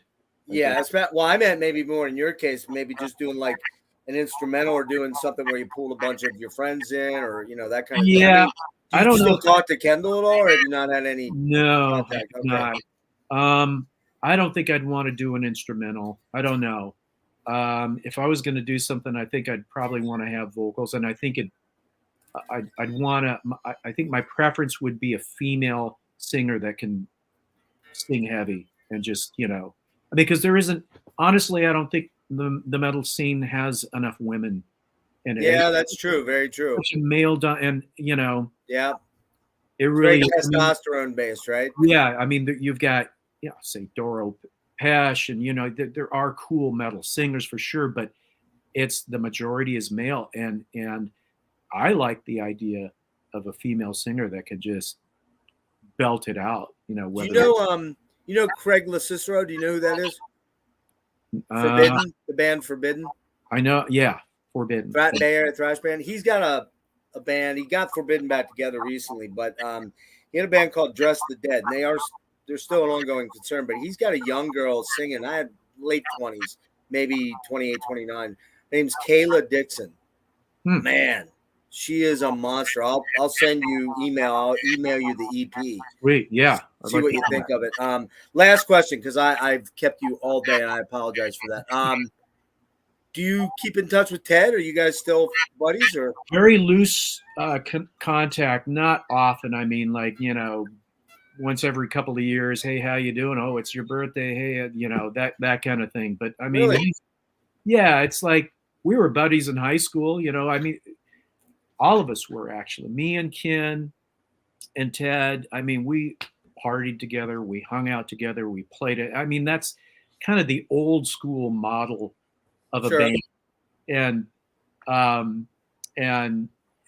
But like when you're in high school, you kind of fracture, you know, you kind of different people go on their different life paths. Yeah, when you get older and you're married and you have kids. Exactly. You go through these different, when you're in high school, things align, you know, with your friends. You get older and you have these different chapters of life that may not align. I mean, he's still a dear friend. I will always consider him to be, you know, a great friend. And we had some amazing adventures back in the day. And you're still up in the Seattle area. Yeah, right? Seattle region. Yep. And he's up there too, right? Or no? Yep, he is. But but Ken's not there. Ken's down in Arizona and John's in Florida. John's in Florida. I mean, that's another thing. You just splinter to different areas, and you can't. It's not like you can get together every weekend anymore. Right. Yeah. It's tough. And trying to, you know, do a band, you know, I mean, if this was a band starting out, there's no way it would work.